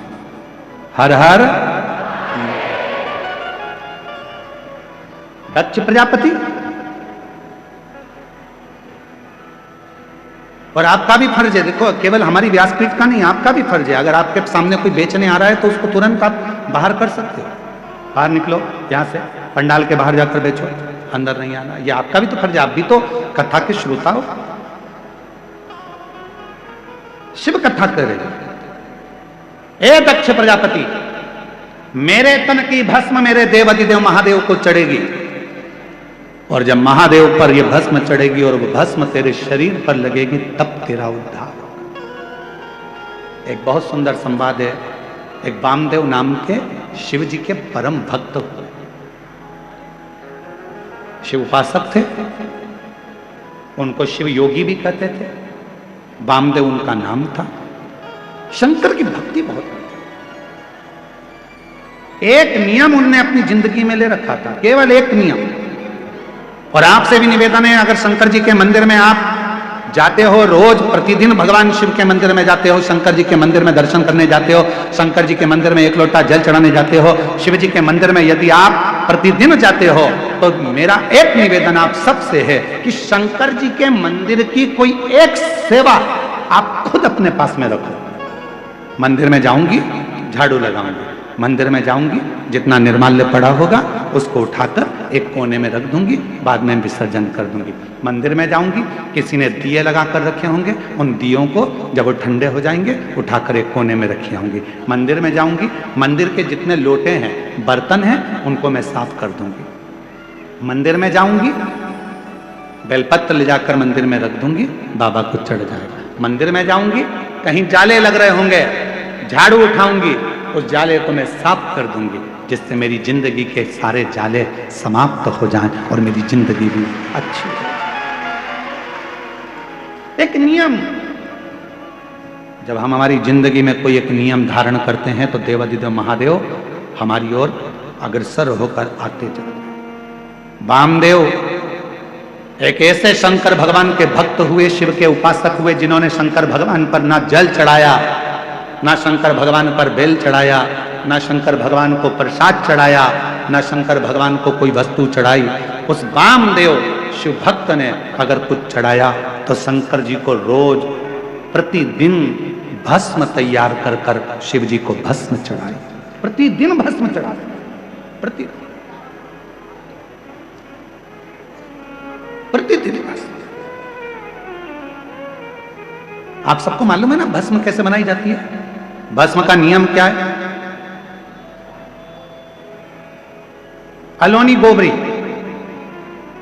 अलोनी गोबरी किसको कहते हैं? कंडा किसको कहते हैं? एक होता है गाय का गोबर लाए, हाथ से ऐसे ऐसे थाप कर उसका कंडा बना दिया, गोबरी बना दी, ठीक है? वो नहीं, गाय ने देसी जो हमारी वेद लक्षणा गाय होती है, देसी गाय होती है, उसका जो गोबर गिरता है वो गोबर अपने आप सूख जाए, वैसा कि वैसा ही, उसको हाथ लगाकर थापा ना जाए, सूख जाए। ऐसे ऐसे गोबर जंगल में बहुत मिल जाए। उसको जलाकर अच्छा मुहूर्त देखकर फिर उसको गंगा जल छींटकर उसको जलाकर उसकी जो भस्म तैयार होती है उसको कपड़े से छान कर शिव नाम लेते हुए, शंकर का स्मरण करते हुए, जैसा जैसा शिव महापुराण में वर्णन है भस्म बनाने का, उसका स्मरण करते करते शिव नाम लेते लेते उसको तैयार करा जाता। फिर उस भस्म को आप शिव जी को समर्पित कर सकते हैं। उस भस्म को वापस लेकर आकर उस भस्म को अपने तन पर धारण कर सकते हैं, त्रिपुंड लगा सकते। वामदेव एक ऐसे शिव भक्त हुए जिन्होंने शंकर भगवान को कुछ नहीं चढ़ाया, केवल शंकर भगवान को भस्म चढ़ाया, केवल भस्म। और भस्म कैसी बात हो, केवल भस्म।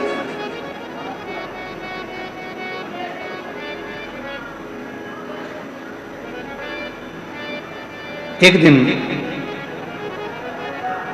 क्रौंचारण्य पर्वत के नजदीक में क्रौंचारण्य वन में वो भ्रमण कर रहे थे। और वामदेव शिव भक्त जब क्रौंचारण्य वन प्रदेश में भ्रमण कर रहे थे, भ्रमण करते करते उन्होंने देखा कि शिवलिंग है सामने, भस्म तैयार करी। भस्म तैयार कर कर देवादिदेव महादेव को चढ़ाकर उस भस्म को अपने तन पर धारण कर रहे थे, लगा रहे थे। तभी वहां एक ब्रह्म राक्षस आ गया, एक ब्रह्म राक्षस।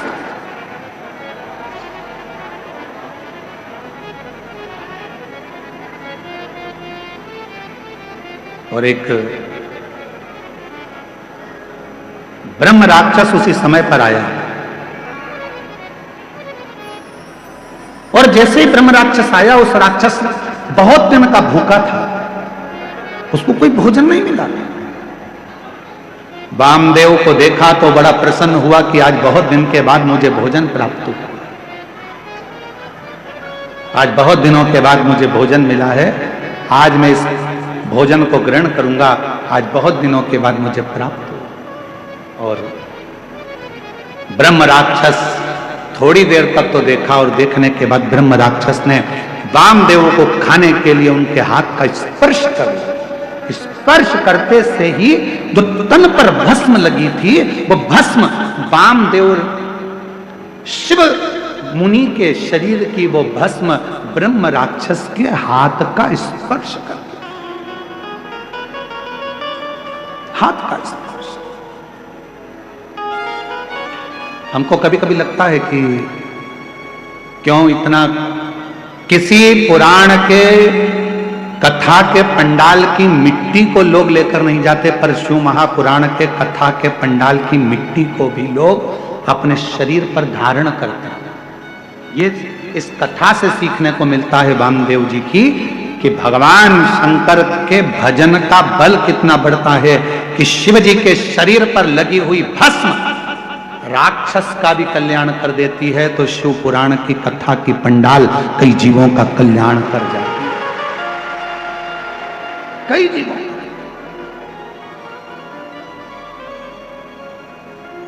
कई जीवों का उद्धार कर। और जो जैसी भावना लाया, वो वैसा ही फल पाया, नहीं खाली उसे लौटाया, वो मन ही मन हर्षाया। और कर दिया माला माल काशी वाले ने, लुटा दिया भंडार काशी वाले ने, लुटा दिया भंडार काशी वाले ने, कर दिया माला माल काशी वाले ने। ब्रह्म राक्षस के शरीर से वो भस्म लगी, राक्षस का शरीर छूटा, एक सुंदर राजकुमार सा वेश उसने धारण कर लिया। और राजकुमार सा वेश बनाकर, बड़ा सुंदर स्वरूप बनाकर, बड़ा सुंदर वेश बनाकर जब वो सामने आया, वामदेव शिव मुनि ने पूछा, तुम कौन हो, कहां से आए हो, क्या तुम्हारा नाम है? अभी तो तुम मुझे खाने वाले थे, तुम तो राक्षस हो, और अब तुमने इतना सुंदर रूप रख लिया, कौन हो तुम? कहा, गुरुदेव, पूर्व समय में मैं पवन राष्ट्र रक्षक था, मेरा नाम दुर्जय था।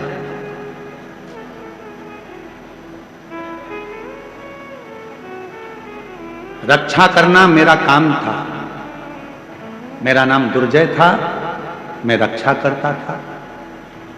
एक गलती मुझसे हो गई, ना तो मैं कभी शंकर का उपासना करता था, ना कभी मैं मंदिर शिव जी के गया, ना कभी मैंने शंकर का भजन किया। ना कभी मैंने शिव की आराधना करी, ना साधना करी। और कोई अगर शंकर के मंदिर जाता था, शंकर को लोटा भर जल चढ़ाने जाता था या शिव की भक्ति कोई करता था, तो उसमें मैं अड़चन उत्पन्न करता था, उसको रोकता था। रोक रहा। मेरी जीजियों, मेरे जीजाओं, मेरी बेटियों, मेरे बेटाओं, मेरी माताओं, मेरे बुजुर्ग माता पिता, स्मरण करिएगा, तुम्हारे मोहल्ले में, तुम्हारे परिवार में अगर कोई शंकर जी को एक लोटा जल चढ़ा रहा है तो चढ़ाने दो। कोई शिव का भजन कर रहा है, करने दो। कोई शंकर की कथा में जा रहा है, जाने दो। उस पर टांट नहीं मारना, उसको ताना नहीं कसना, उसको ताने नहीं देना। इस बहन ने क्या लिखा, इस बहन ने इस पत्र में लिखा ना कि मेरे जब 22 साल की लड़की मेरी चली गई तो लोगों ने ताना देना प्रारंभ करा। आप कहते हो कि शंकर के मंदिर जाओ, मैं शिव जी के मंदिर जाना चालू करी और मेरे गांव के लोग, मेरे मोहल्ले के लोग मुझे ताना देने लगे। बताओ, 22 साल की लड़की चली गई और ये मंदिर जा रही है, शंकर के मंदिर में जल चढ़ाने जा रही है। निवेदन है, कोई ताना मत दीजिए, कोई अपशब्द मत कहिए। क्यों? तुम तो ताना दोगे, पर उस ताने का जवाब जो दुखी है वो कभी नहीं देता। उस ताने का जवाब तो जिसका वो भजन करती है वो देता। गांव के लोग कहते थे 50 वर्ष की अवस्था होने वाली है, क्या औलाद होगी? क्या वो 22 साल की लड़की वापिस आएगी? पर उसके यहां देर है, अंधेर नहीं। और वो जब कृपा करता है तो छप्पर फाड़ कर दे देता है। जब क्या हो सकता है, क्या दे सकता है? मेरा नाम दुर्जय था, ब्रह्म राक्षस कह रहा है मेरा नाम दुर्जय था। कोई मंदिर जाता था तो ताने देता था, कोई भगवान के भजन में जाता था तो उसको ताने देता था।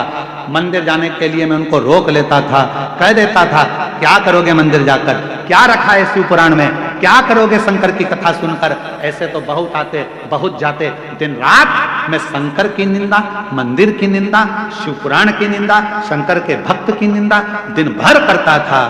आखिरी में मेरे शरीर में एक रोग लग गया और वो रोग इतना बढ़ता चले गया। एक रोग के साथ दूसरा रोग लग गया, दूसरे रोग के साथ तीसरा रोग लग गया। जो शिव की निंदा करता है, भगवान शंकर या भगवान शंकर के भक्त की अगर कोई निंदा करता है, शिव महापुराण की कोई निंदा करता है, आखिरी का उसका शरीर बहुत बेकार हो जाता है।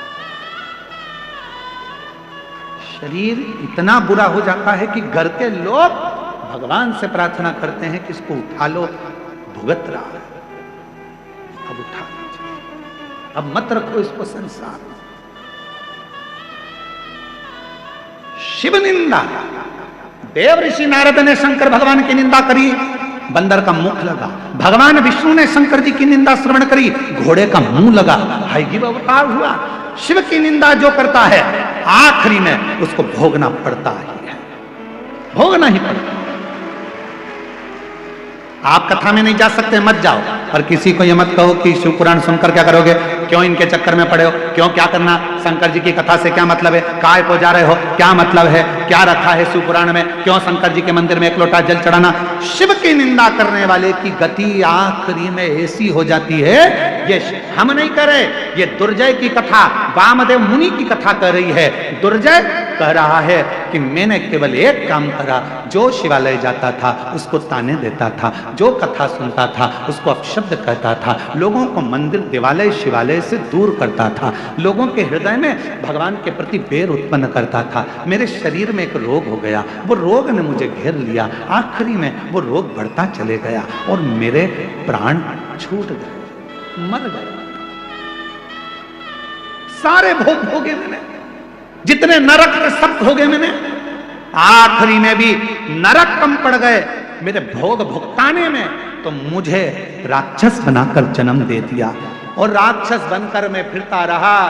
जब मैं राक्षस बनकर नीचे आ रहा था उसी समय पर मुझे शंकर का गण नंदी मिला और नंदी से मैंने पूछा कि मुझसे बहुत बड़ी गलती हो गई, मेरा प्रायश्चित क्या होगा, मेरा शरीर कैसे छूटेगा, मैं इस राक्षस की योनि से कैसे छूटूंगा। तो नंदी ने कहा था, यदि कोई शंकर का भक्त तन पर भस्म धारण कर कर जा रहा होगा, उसकी भस्म तेरे शरीर से लगेगी और उसी पल तुम मुक्त हो जाएगा, उसी पल मुक्त। हमसे लोग कहते हैं गुरुजी शिव महापुराण की कथा के पंडाल में जो लोग आते हैं वहां की मिट्टी को सिर से लगाते हैं, किसी को बीमारी होती है तो वहां लगा लेते हैं, आखिर इस मिट्टी में ऐसा है क्या? हम निवेदन करते हैं इस मिट्टी में कुछ नहीं है, पर इस मिट्टी में इतना जरूर है। इतने शिव भक्त एक साथ बैठकर जब अखंड जाप श्री शिवाय नमस्तुभ्यम बोलते हैं और भगवान की कथा का रसतत्व ग्रहण करते हैं तो वो मिट्टी भी चंदन बन जाती है, भस्म बन जाती है, तो जीव का कल्याण कर जाती है। उस मिट्टी में इतना बल हो जाता है, उस मिट्टी में।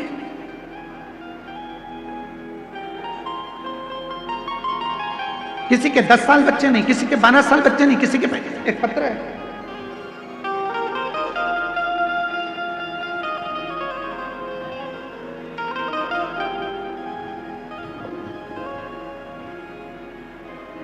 पाकुड़ झारखंड से निशा देवी, मेरा मोबाइल नंबर ये है, कहीं बैठी हो तो हाथ हिला सकती हैं। निशा देवी पाकुड़ झारखंड से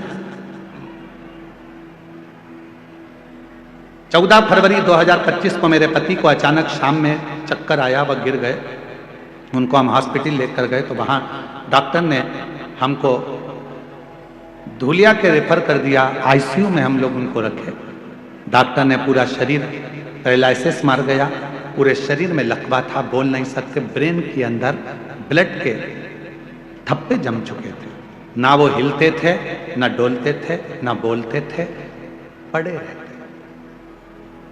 तब डॉक्टर ने कहा कोई गारंटी नहीं, पता नहीं ये कब उठे, शरीर तो पूरा बेकार हो चुका है। तब कैसे हो सकता? शिव जी के मंदिर भगवान शंकर को एक लोटा जल चढ़ाकर उसका जल लगाना प्रारंभ करा, बेलपत्र देना प्रारंभ करा, समझ नहीं आया कि करें तो करें क्या। तब मेरी मां ने कहा कि हमारे नजदीक में एक माता जी रहती हैं, वो एक शिव पुराण की कथा में गई थी, उसकी मिट्टी लेकर आई, उसकी मिट्टी लेकर आई है, मैं दामाद के लिए वो मिट्टी लेकर आ रही हूं। मेरी मां दामाद के लिए मिट्टी लेकर आई, शरीर पर हमने उसी मिट्टी को ले जाकर लगाना चाहा पर डॉक्टरों ने मना कर दिया। चुपचाप से अपने कपड़े में मिट्टी को लगाकर दामाद के पास मेरी मां मिलने के लिए गई और अपना साड़ी का पल्लू दामाद के पूरे शरीर पर लगा दिया। 15 मिनट के बाद शरीर में हलचल होना प्रारंभ हो गई, शरीर में हलचल होना प्रारंभ हुई। आईसीयू में भर्ती थे, धीरे धीरे बाबा की ऐसी कृपा हुई, डॉक्टर तो बोले थे ये कभी जिंदगी में चल पाएंगे ना चल पाएंगे, समझ पाएंगे ना समझ पाएंगे। आज मैं उनका पूरा फोटो लगा रही हूं कि पूरी ठीक होकर बाबा की कृपा से, शंकर की कृपा से, आज बाबा की करुणा से पूर्ण तरह से उठ बैठ गए। ये शिव क्या है, शिव की रज में क्या है, शंकर की कथा में क्या है, शिव महापुराण में क्या है, सीहोर के रुद्राक्ष में क्या है, कंकर शंकर की पूजा में क्या रखा है, कुबेरेश्वर धाम में क्या है, बाबा बैद्यनाथ की धरा पर, ये तो आपको बाद में मालूम पड़ेगा जब पूरी 7 दिन की कथा हो जाएगी। आप जब अपने घर जाओगे और घर जाने के बाद 3 महीने के अंदर मालूम पड़ेगा कि तुमने कथा में जो मांगा था मेरे बाबा ने तुम्हें दिया कि नहीं दिया, ये बाद में मालूम पड़ेगा। और फिर निवेदन करूं, जब तुम्हारे नजदीक में कथा हो तो पत्र लिखकर भेजने की तैयारी रखना कि मेरे बाबा ने मुझे जो मांगा था, मैंने बैद्यनाथ जी की धरा पर, मेरे बाबा ने मुझे छप्पर फाड़ कर दे दिया, मेरे बाबा ने करुणा कर। यहां शिव महापुराण की कथा में बैठने के लिए विवाद मत करो, आगे बैठने के चक्कर में झगड़ा मत करो, समय मत निकालो, जहां जगह मिल जाए। हम क्यों इन साउंड वाले से लड़ते हैं? क्या हमको शौक पड़ता है कि हम माइक वाले से लड़ें झगड़ें, हम उनको चिल्लाएं?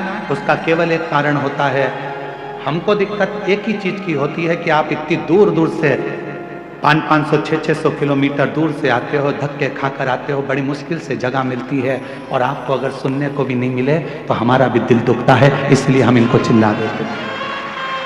हमें शौक नहीं चढ़ रहा कि हम इनको डांटें चिल्लाएं, इनका भी फर्ज बनता है कि ये लाखों की भीड़ केवल सुनने के लिए आती है, महाराज तो दिखता ही नहीं है, नजर ही नहीं आता सियोर वाला महाराज है कहां। केवल एक आस लेकर, विश्वास लेकर लोग यहां पहुंचते हैं और विश्वास के साथ हम भी कहते हैं कि मेरा कुबेरेश्वर बाबा इस वैद्यनाथ बाबा के दरवाजे से तुमको खाली नहीं भेजेगा, झोली भर कर जरूर भेजेगा। जो जैसी भावना लाया वो वैसा ही फल पाया, नहीं खाली उसे लौटाया, वो मन ही मन हर्षाया, और कर दिया माला हमारे काशी वाले ने लुटा दिया भंडार काशी वाले। वो जिस कामना से आप आए हो, जिस भाव से आप आए हो, जिस विश्वास के साथ आप आए हो, हमारे भरोसे नहीं, आप देवघर वाले के भरोसे आए, आप बाबा के भरोसे आए, आप हमारे भरोसे नहीं।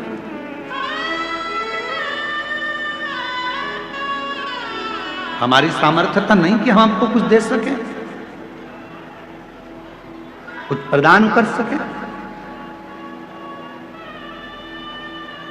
यहाँ कथा में उत्तर प्रदेश के कानपुर से लालू सोनी जी आए, ये बैठे हैं। एक बार हमने इनसे कहा, क्यों लालू भैया तुम रोज ग्रुपों में व्हाट्सएप पर बाबा की रोज थोड़ी थोड़ी कथा रोज डालते हो, लोग सुनते हैं, तुम्हारे को ऐसी भाव अंदर से कैसे आ जाता है?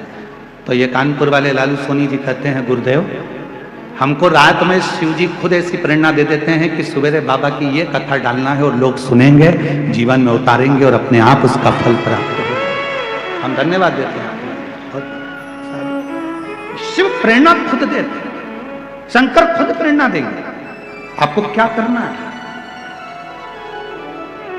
राक्षस कह रहा है, ब्रह्म राक्षस कह रहा है मेरा नाम दुर्जय था, खूब निंदा करी मैंने शिव की, खूब अपशब्द कहे मैंने शंकर को, आखिरी में मेरा शरीर चले गया। जितने नरक होते हैं सारे नरक मैंने भोगे, उसके बाद भी मेरी मुक्ति नहीं हुई। तब मुझे राक्षस बनाकर भेज दिया। राक्षस बनने के बाद जब मैं आ रहा था मुझे नंदी दिखे। बाबा नंदी से पूछा कि मेरी मुक्ति कैसे होगी, तो कहा कोई शंकर का भक्त अपने तन पर भस्म लगाएगा, वो भस्म तेरे शरीर को छुएगी और वो भस्म तुझे राक्षस योनि से मुक्ति दे देगी।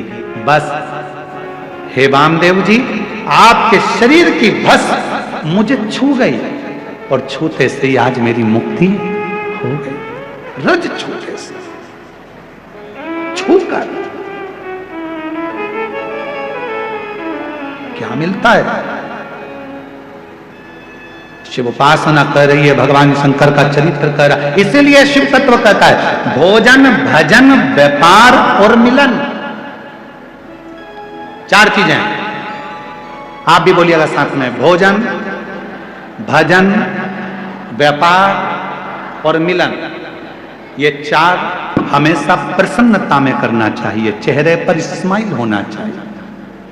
भोजन करते समय अपने चेहरे पर मुस्कुराहट रखिए, क्रोध नहीं, गुस्सा नहीं, चिड़चिड़ नहीं, अपशब्द नहीं। भोजन करते समय अपने मन को इतना पवित्र रखो कि चेहरे पर प्रसन्नता रहे। आधे से ज्यादा लोग जब भी भोजन करने बैठते हैं, सास के सामने थाली गई, सास का मुंह भगोना हो गया। बेटे के सामने भोजन गया, उसका मुंह फूल गया। ससुर खाने बैठा, उसका मुंह फूल गया। पति जी मने बैठा, पति का मुंह फूल गया। जेठानी कुछ करने बैठी, चाय पीने बैठी, इतनी शक्कर डाल दी, इतनी तन्ना दी, ऐसा कर दिया वैसा, आधी चाय तो वहीं खराब हो गई। चाय वहीं खराब हो गई, स्वाद से बनाई थी, प्रेम से बनाई थी, बोलते से बेकार हो गई, खराब। भोजन करते समय अपने चेहरे पर बोलो बोलो जम के स्माइल रखिए, मुस्कुराहट रखिए। दूसरे नंबर पर भजन करते समय, कथा सुनते समय भगवान के मंदिर जाते समय, एक लोटा जल चढ़ाते समय अपने चेहरे पर पूरी पूरी स्माइल रखिए, फुल स्माइल, फुल। फोटो खिंचवाएं आप लोगों ने? अरे बोलो तो जम के, खिंचवाएं फोटो।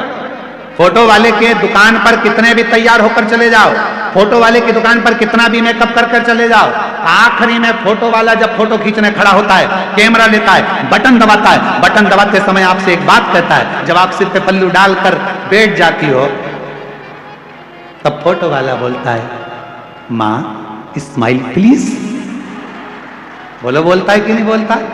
क्यों बोलता है? तुम्हारे मेकअप से फोटो अच्छा नहीं आएगा, तुमने कितनी भी अच्छी हेयर स्टाइल बनाई हो उससे फोटो अच्छा नहीं आएगा, कपड़े कितने भी अच्छे पहने हो उससे फोटो अच्छा नहीं आएगा। फोटो यदि अच्छा आएगा तो तुम्हारे चेहरे की थोड़ी सी स्माइल से आएगा। तुम मुस्कुरा दिए, फोटो अच्छा, मुस्कुरा। इसलिए हमने देखा जब भी कोई सेल्फी लेता है ना तो मुस्कुरा, प्रसन्न।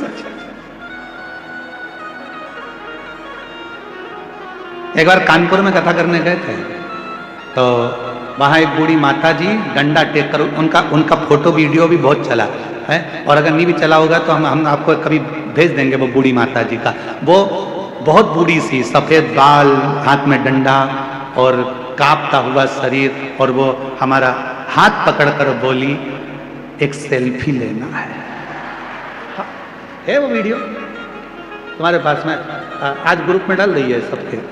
एक बूढ़ी माँ, वो डंडा हाथ में और हमारा हाथ पकड़ कर एक सेल्फी ले। अब मुंह में दांत नहीं, शरीर में आंत नहीं, हाथ धूज रहे।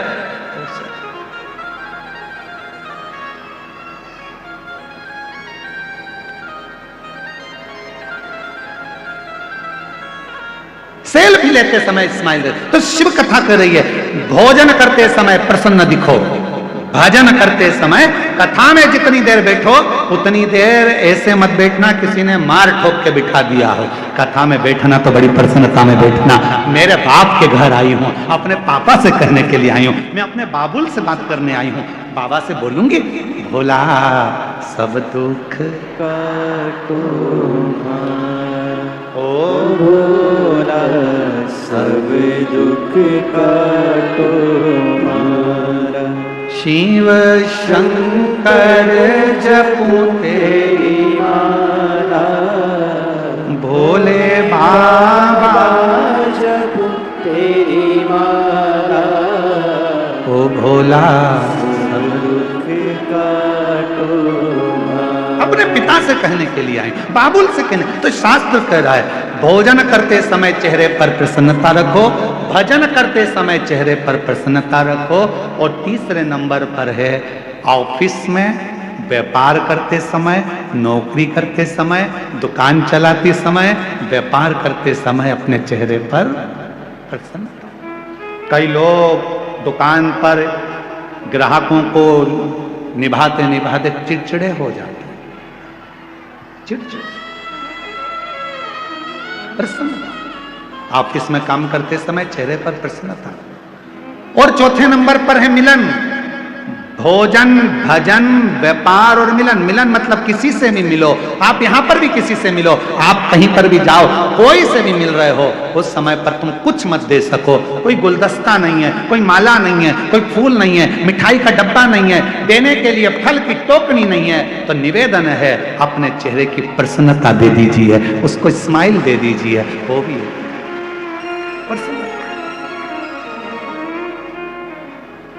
प्रसन्नता। सती मैया ने बस अपने पिता से क्या मांगा था?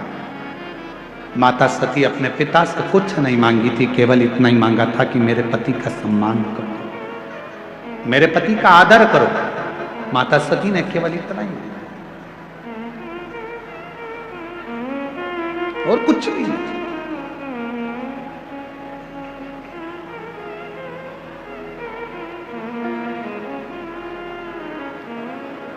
तेरे दरबार की बाबा निराली शान देखिए, तेरे दरबार की बाबा निराली शान देखी है।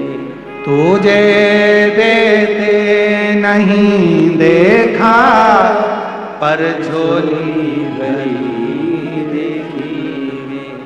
तुझे देते नहीं देखा पर झोली भरी देखी है।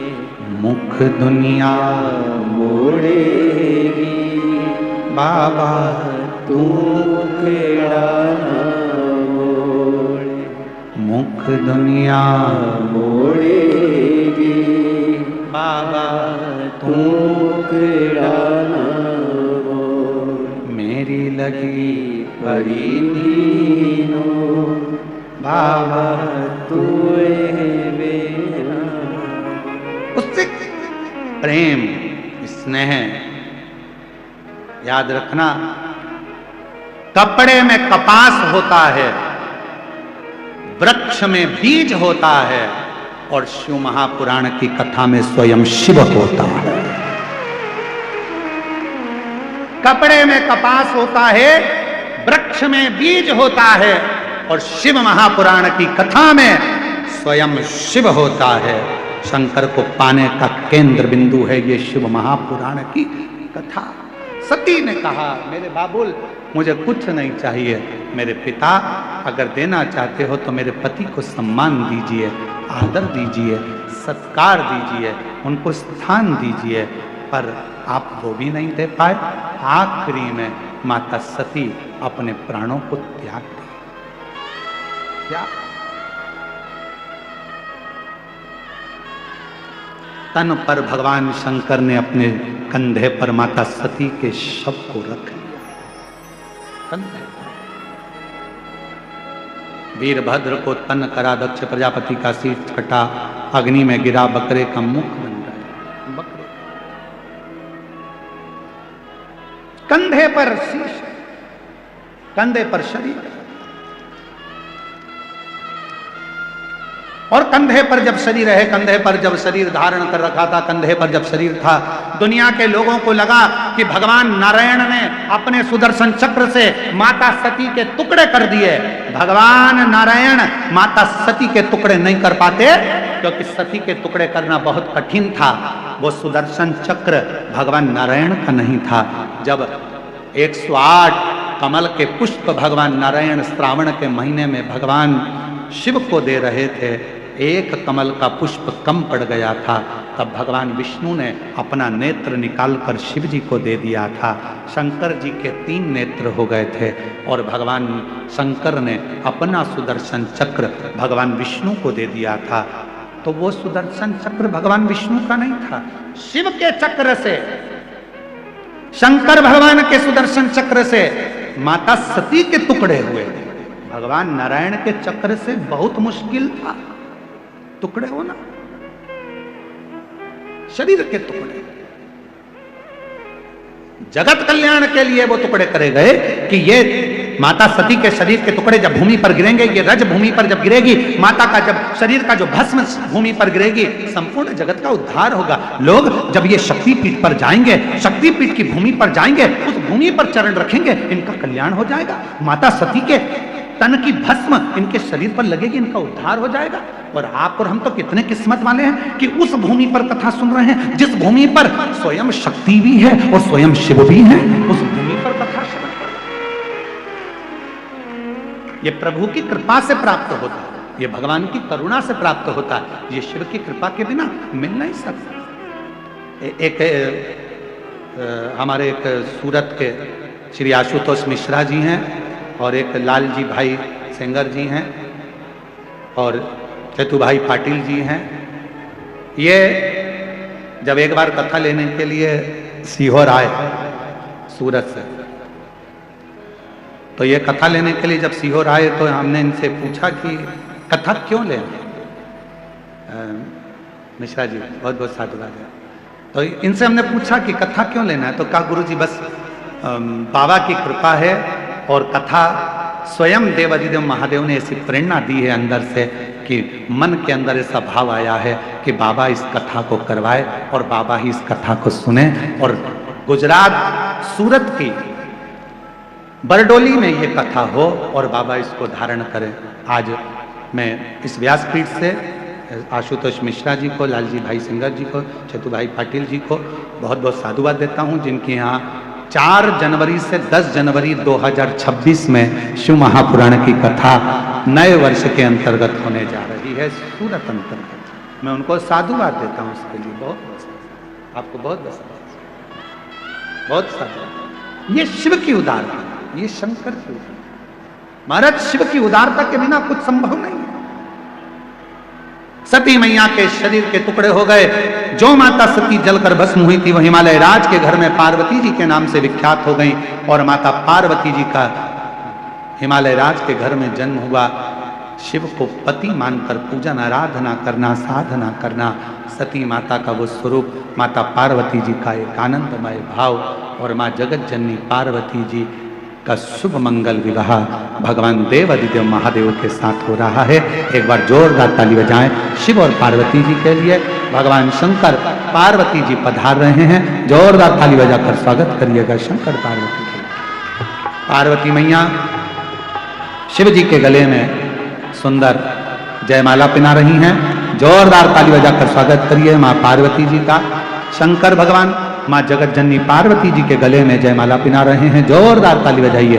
हार हार महादेव। भगवान की यह विरल शिव महापुराण की कथा बाबा देवघर में चल रही है। 1 बजे से 4 बजे तक प्रतिदिन इस कथा का लाभ आप और हम लेते हैं। हमारा एक निवेदन है, बहुत ज्यादा संख्या में शिव भक्त आए हैं, बहुत भीड़ है। अपने बच्चों का हाथ पकड़ कर रखें। सोने की कोई रकम पहनकर कथा मंडप में ना आए। अपना कीमती सामान घर पर रख कर आए। कोई भी सामान आपका चोरी जाता है, गुमता है, उसके जवाबदार आप खुद होंगे, ना प्रशासन होगा ना समिति होगी। ध्यान रखें, अपने बच्चों का हाथ पकड़ कर रखें। कोई बीमार व्यक्ति है तो वो कथा के पंडाल में ना आए, अपने घर से कथा सुने। बहुत ज्यादा बुजुर्ग हैं, चल नहीं सकते, कथा घर पर बैठकर सुने, कथा तक ना पहुंचे। बहुत ज्यादा संख्या में भीड़ है, अपनी अपनी गाड़ियां जब निकाल कर लेकर जाएं, धीरे धीरे चलना, आराम से गाड़ी निकालना। प्रशासन आपका है, आप प्रशासन के हो। पूर्ण आनंद के साथ आप उस पूरे कार्यक्रम को संभालना। जितने बुजुर्ग हैं घर पर रहकर कथा सुने, बीमार व्यक्ति हैं वो घर पर रहकर कथा सुने, बच्चों का हाथ पकड़ कर रखें। और ध्यान रखें, अगर कोई भी सामान आपका खोता है तो उसके जवाबदार आप स्वयं हैं, ना पुलिस प्रशासन होगी ना समिति होगी। आपको बारंबार कहा जा रहा है, कोई भी सोने की रकम, पैसा, ढेला, सामान लेकर कथा के पंडाल में मत आइए। आप आ रहे हैं, आप स्वयं की जवाबदारी पर आइए और दिल से इस कथा का रसतत्व ग्रहण करिए। हर हर।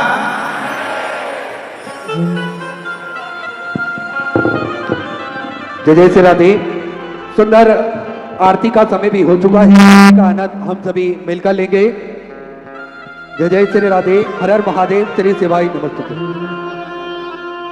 जय शिव ओंकारा, भोले भज शिव ओंकारा।